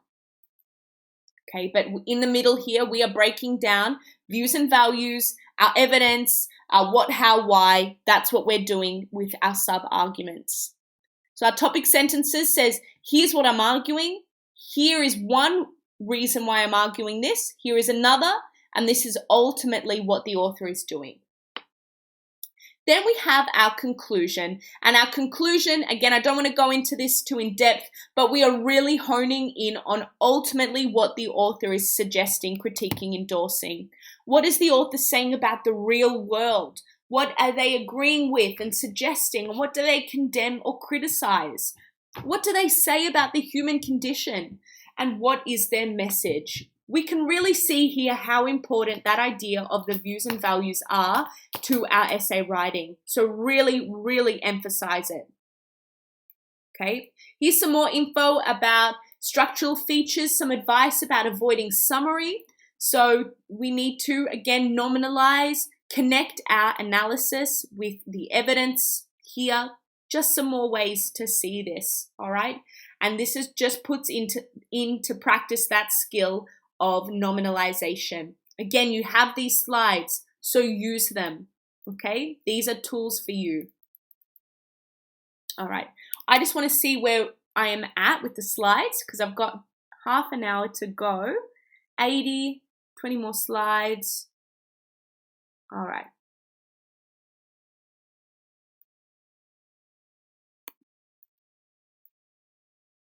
$40 more slides. Okay.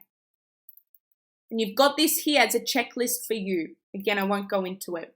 So I want to quickly chat with you, see what you're talking about and how I can help you. I will do just a quick 5 minutes here. I'll just add some in.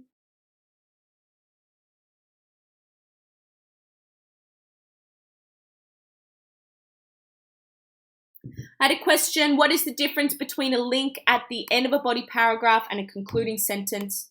They're the same thing. It's linking back to the ultimate view and value, to the ultimate idea. That's what that link represents. Okay? If we do tutoring, will I give you feedback? Absolutely. Any piece of writing you do, I will trawl through. I will work with you. I will help you out and develop your skills, but as well as that, I will trawl through. I will mark your work. I will work with you so you understand when you get this feedback, this is what you need to improve on. I will do that tirelessly. That's what I love doing in tutoring. And so absolutely, that's what I offer.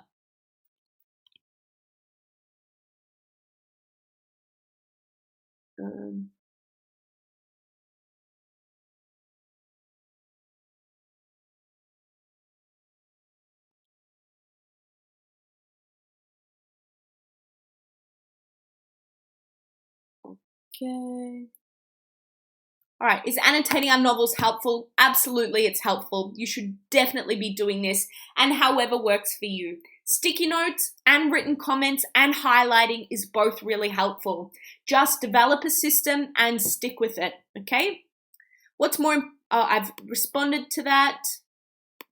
How much will I be affected if my English cohort is a bit weaker? You go to a public school. That part doesn't really matter as much to me. If your English cohort is a bit weaker, then it will all be moderated out in through Vika's weird calculations that they do. Don't stress about this, okay? Don't stress at all.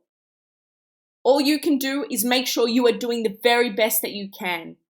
That is all that you can do. And a reminder that Vika moderates things, okay? Using funny calculations that I don't even want to begin to think about.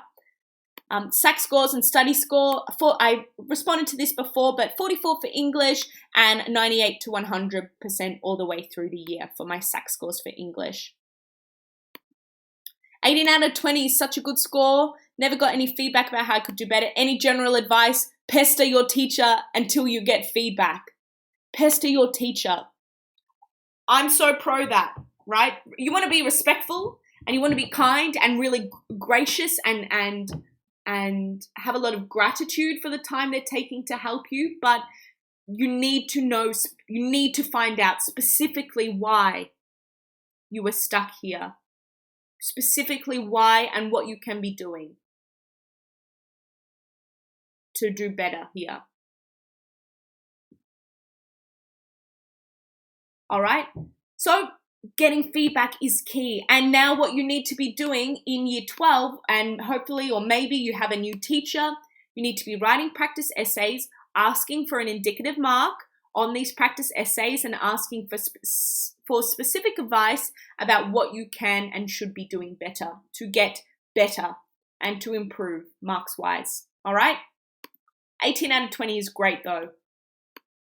Can you quote in your introduction? If your teacher's against you doing it, don't do it. I wouldn't necessarily recommend it. I wouldn't necessarily recommend against it. It's just not really necessary in your intro. Okay? Let's go to comparing texts. We've got a lot to get through. I want to spend about 10 minutes max on this because again, we will come back to. We know our criteria and our the way we analyze doesn't change much here. We need to substantially and meaningfully analyze our texts in isolation before we break them down into similarities and differences, just like in our text response. Our comparisons need to be frequent and relevant and nuanced, okay? I really don't want to spend too much on the comparative because we will come back to this later in the year. Really, these slides are just here for you to use as a toolkit, for you to save, for you to call upon when you need. In fact, I might just skip through these. You can see that I've got sentence frames. I will highlight these sentence frames for you. Comparative. The reason why I want to skip through comparative is because it's not something you really tackle until term 3. All right.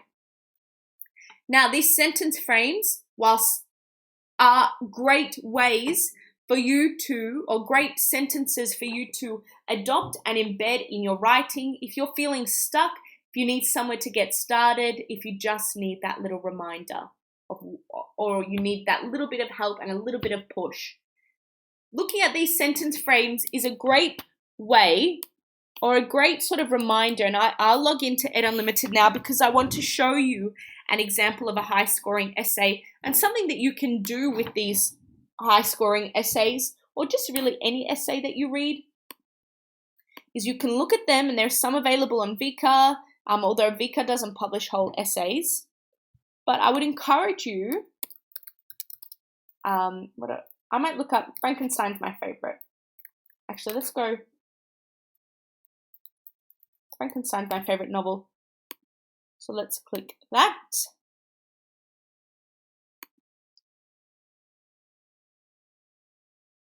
Essay 2.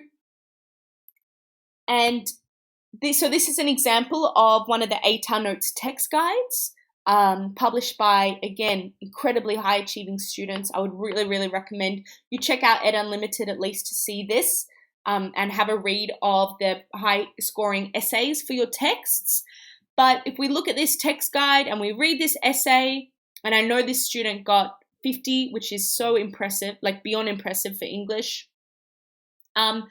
When you are reading essays, and you can really read any essay for the particular task, doesn't matter if it's about your text or not, but you can borrow ideas, and I would really recommend you borrow ideas and borrow sentences for you to then implement and put in your own writing.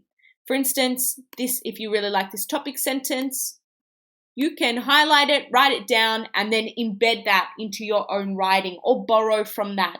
My English teacher used to tell me that the best ideas are borrowed, and I agree.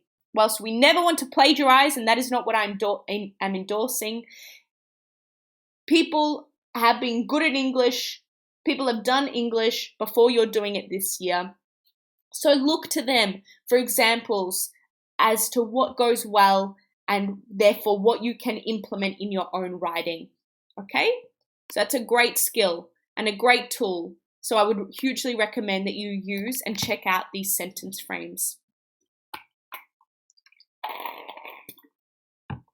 All right. So just structure, and this breaks down the comparative in the same way.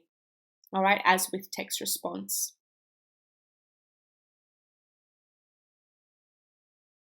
Let's go and break down analyzing argument. I think I have a poll somewhere that I want to.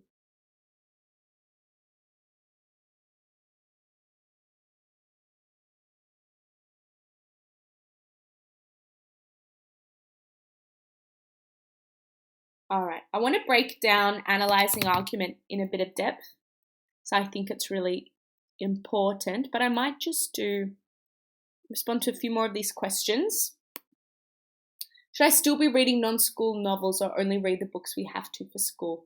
I would really recommend you read non-school novels, for sure. Reading for me was one of my, something that until I finished year 12,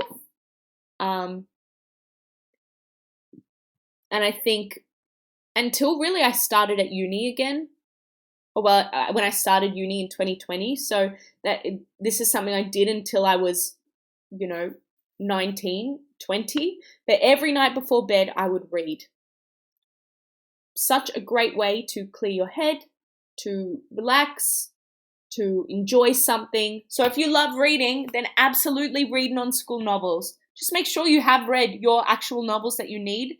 And the goal is that by the end of the year, so by the time we do the exam, we've read our novels at least 5 times. That's the goal.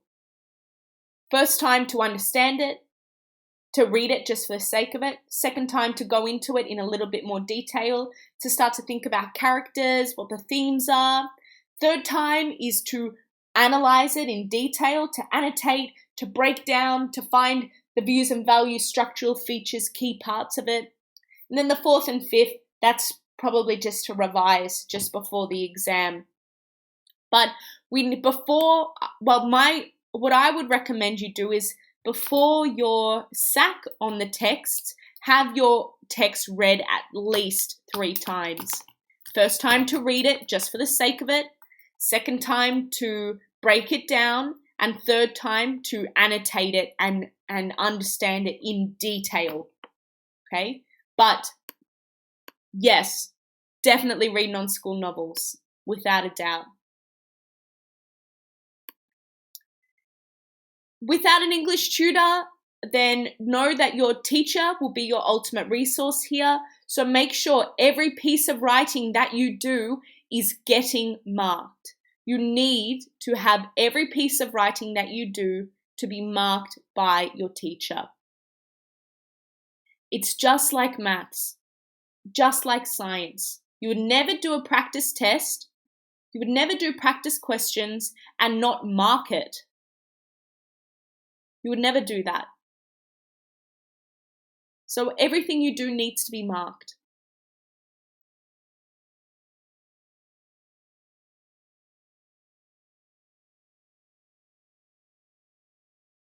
Which means that you need to rely on your teacher and you need to pester your teacher respectfully and with gratitude, but you need to have everything marked. So that is how you will know what level you are at, by the feedback you're getting from your teacher. Improving handwriting, be conscious of your handwriting, notice what words and letters are looking skewed, and maybe write more slowly, write with emphasis and consciousness. But for instance, my I's tended to look like E's, my T's looked like E's. So I knew when I wrote that I had to really dot my I's and cross my T's, for instance. Make it really clear, those letters that are problem letters, okay? All of TuteSmart, aside from our particular essays, all of TuteSmart and ATAR Notes, aside from the particular resources that are text-based, but our lectures, our classes, they are skills-based, like I said earlier. When we're talking about practice essays, then what I recommend you doing is breaking them down just like you would in English, just like you would a science or a maths. So break it down into, I think it's 5. Open book, open time. So spend as long as you need for as long as you need on it, with your notes to support you writing practice essays. Then closed time, open book. You've got your books there, you've got your notes there to help you out, but you've got a time limit that you need to write your essay in and under. Open time, closed book. You're now just relying on your brain and your memory and your understanding and knowledge of the text to write the practice essay, but you have a closed time. But you have an open time. So closed book, open time, and then closed time, closed book, which is essentially writing under exam or SAT conditions. In terms of how many practice essays to do, I think my school said at least 8. The person that wrote that Frankenstein text guide, I know that they did by the end of the year 100 practice essays across the 3 essays, which is so impressive. But I will say, and it's the same with all of your subjects, it's not about how many you are able to churn out, but it's about the quality of them, and it's about what you do with them once you've done it. Everything needs to be corrected. Not only does everything need to be corrected, but you really need to understand why you got this mark, how you can improve, why you lost this mark, and what needs to be fixed so that you don't make that mistake again. I'll share for you an anecdote so when I did biology in year 11, I did like 45 practice exams. I knew that the kid before me did 40. The kid in the year before, the kid that got the highest score on bio for the year before I was doing it as my 3 and 4 subject, they got 44 in bio. That was the top score that my school had gotten in a really long time, and they did 40 practice exams. So I was like, I'm going to do better than that. So I did 43 practice exams, 45, I think, practice exams. And I got a raw 46. But when I did psychology the year after, when I was in year 12, I of course didn't have time to do 43, 45 practice exams. So I think I only did 18 practice exams. But after each one of them, I marked it. I got my teacher to mark. I really broke down what went wrong. I corrected every bit of knowledge so that I never made the same mistake twice. And I got a raw 48 in psych. So that goes to show it's not about the volume of work that you're producing, but it's about the quality of work and what you do with that work. Everything you do needs to be corrected, and I will stand by that, okay? Let's get into introducing the skills for analyzing argument. I want to think about building contentions. So our contentions, to remind you, contentions are key lines of thought and argument throughout the piece. They are ultimately what an author is arguing or wants. So in analyzing argument, we need to identify the contention of the author. We do this by asking questions. It's a 5-step process of asking, what is the issue that the author is talking about? Does the author think this issue is good or bad? Why is it good or bad? What does the author want instead? What is their goal? And what are the implications? So that we develop contentions that might look like this.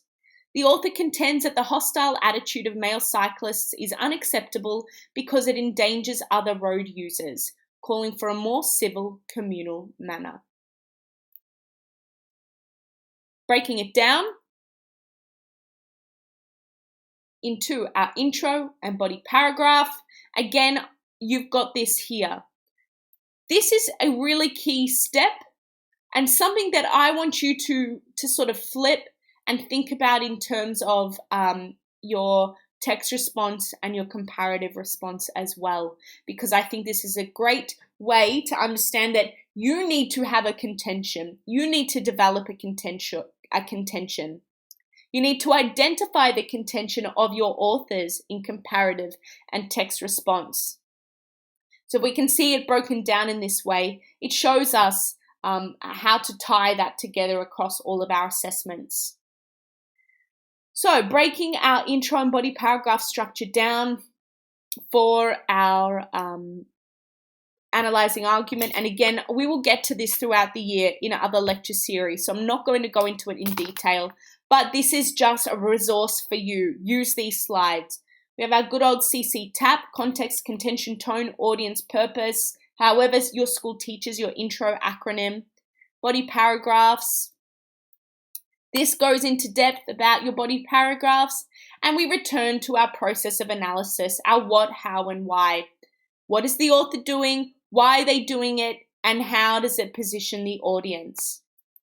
Okay. All right. Here is the what, how, why in practice that I want to show you. This is obviously not specific to a particular piece. It's broad, it's general, but it's still a worthwhile resource, still the same. So, have a read. Terms that I will speak about all of this later, but I think I have a little pop quiz and then we can get into some more general chat. All right. I just need to work out. All right. Here's a little pop quiz for us. For analyzing argument, which answer corresponds with the why out of the what, the how, and the why process of analysis? So why? Why does the author do it? Why does this relate to their argument? So, the author employs language that plays to the idea of naivety through describing Brown as a stupid 19-year-old kid. Is that a why? Or is that a what? Or is that a how?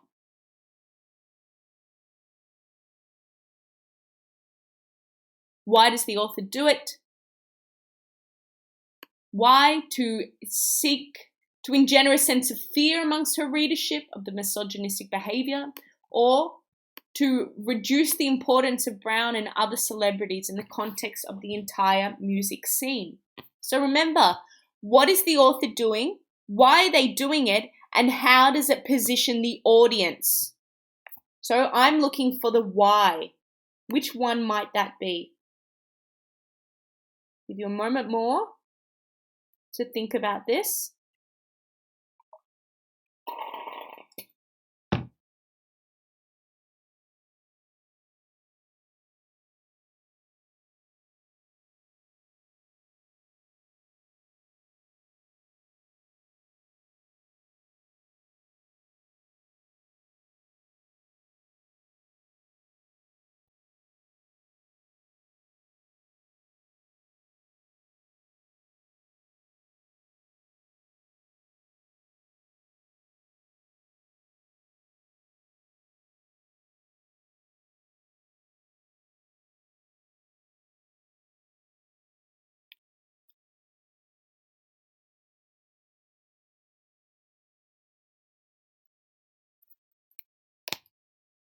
All right.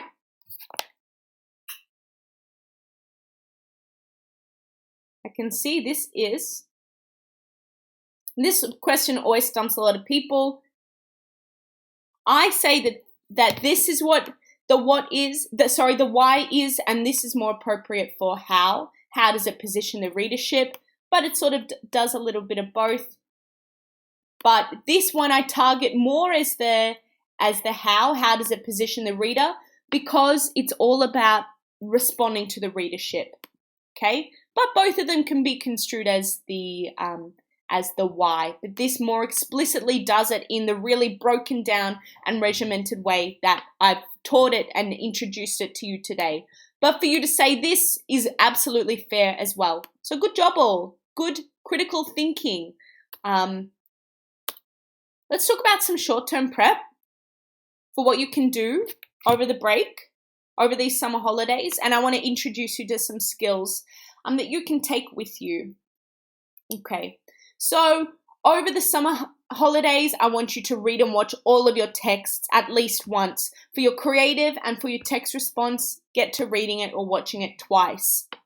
Start to think and equip yourself with some supplementary materials, study guides, online resources, anything that your school provides. Start with and just begin with the text response before the comparative. As you read your texts, be critical, be analytical, question why, ask those questions. What is the author doing? Why are they doing it? And how does it position the audience? Or how does this relate to their views and values? So ask yourself why all of this is happening. What to look for, moments of plot, vocab we don't understand, evidence, views and values, literary devices, that text response pyramid, okay? I've got that note there on planning once again, And this is a reminder that for all of your essays, every piece of writing that you do, every plan that you do, we need to pinpoint specific weaknesses and target our improvement. Okay? And here is that list of tasks you can do to elevate your study, to have your study be interesting, to have your study drive your passion. Okay? So I call that essay haters holler. Now, let's respond to a few more questions. Tips for the oral. I'm shy and don't really like public speaking.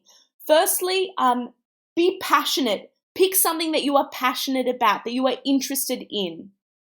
And then what you need to do is know that it only lasts for 5 minutes. You need to go up there and you need to just own it. Own the process, own how painful it is, own that you think it's the worst, and just go for it. For those 5 minutes, put all of your inhibitions aside and just own it, because it is a performance and you need to be on for it. Okay? I said this before, but I think you need to begin this process of writing practice essays and plans a month before. And in terms of that week before a SAC or an exam, then I would say in 4 days before, stop writing practice essays. Make sure everything is marked. Go through and analyze your essays. What's gone well, what's not, what can you improve on? Keep a list and keep tabs of what you can and should be looking out for.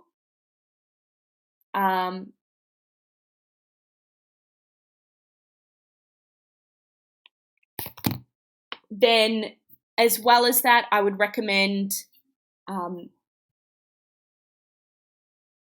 having a read of very good essays, continuing practice planning, but I would say stop writing essays 4 to 3 days before your SAC. But that doesn't mean you stop study, then you start and you amp up the practice plans that you're doing. But remember, everything you write needs to be marked.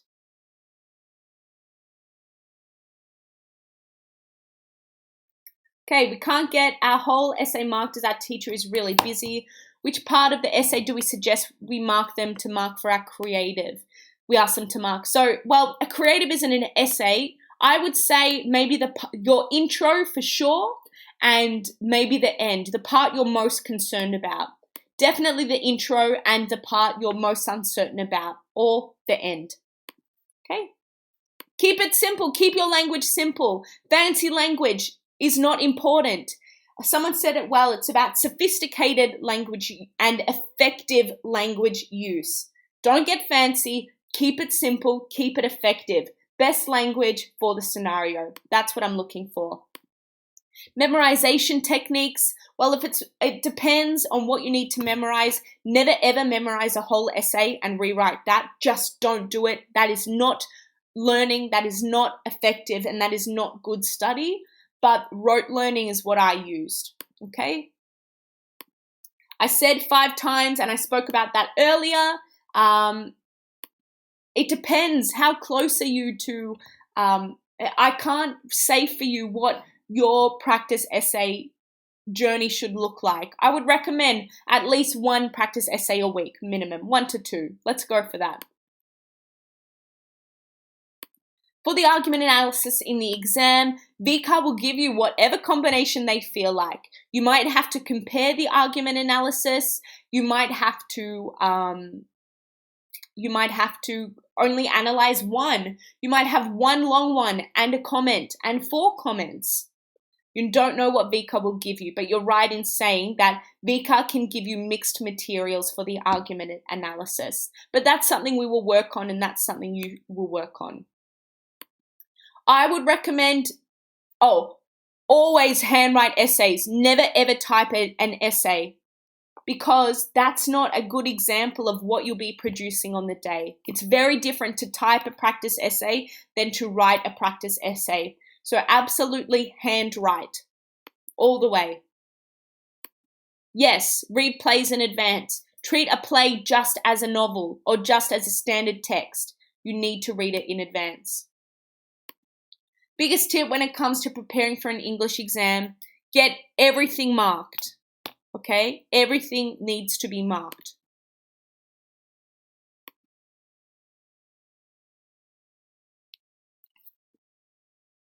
All right. Could you use the what, how, why to replace the evidence and explanation in the peel structure? Yes, that's absolutely right. Spoken about that. The code is valid, Sophie VCE. How many essays should you write before a SAC? At least 8 is what I said, but you know, it's what you do with those essays. You need to do a lot more practice plans.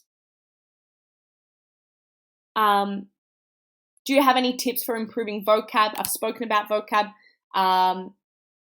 Analyzing a movie is just like analyzing a text. Look at the structural features, the views and values, the themes, so on and so forth.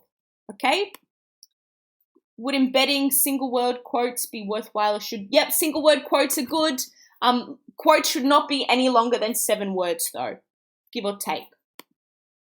And we spoke about creative. Lovely, everyone. I want to say, well, actually, first of all, before I finish up, I've got one more little quiz for you. Not a quiz, but just a reflection. What is one thing that you have learned today and can implement throughout the year? So I like to call this Help Your Neighbor. And this is a reminder for you all throughout the year to be helping one another. Help your friends, help each other. And this poll should be live, although no one's writing yet. Oh, one participant typing. Thank you. Really, and I hope this session has for you helped clarify that what is most important about Year 12, about English, is that you are working to improve. Improving every time. It's not too late to ace English. That is so true. How to be prepared for SACs, great. What, how, why. I know I spoke about that so often. Be positive, absolutely. Helpful acronyms. I really hope you use these resources and I hope you use these slides to help you. I hope you return to these free English lectures that I do. I do them pretty much every term break and we do one that really amps up when it comes to the final exam. But I want you to embrace the journey, absolutely, get everything marked. What, how, why it all, be critical, slay for sure, slay all day, the most important word in the alphabet and in all of our vocab.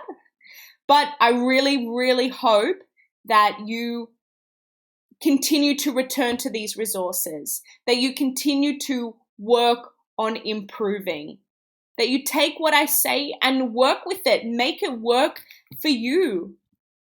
Really focus on this year as a year of learning. We are never asking for perfection, but we are asking for improvement. I have every confidence that you will smash this year, that you will take from this year what you put into this year. Ask questions, have a break, all right? Don't go too hard too soon. Use the resources you've got. Use the resources you have available for you and just enjoy the process. Enjoy your text. Get passionate. Get excited about this and really, really enjoy this process. It's been a great pleasure to chat with you all today. I've really enjoyed it and I wish you all the best for your next 10 or so, 11 months embarking on this process. And I want to say that I have every confidence in your success. Don't forget, I'm available for tutoring. I'm available to help you out. But there are so many resources and we've got heaps of free ones for you as well. Thank you so much for today. Enjoy the rest of the day and hopefully I'll see you at a couple of lectures soon.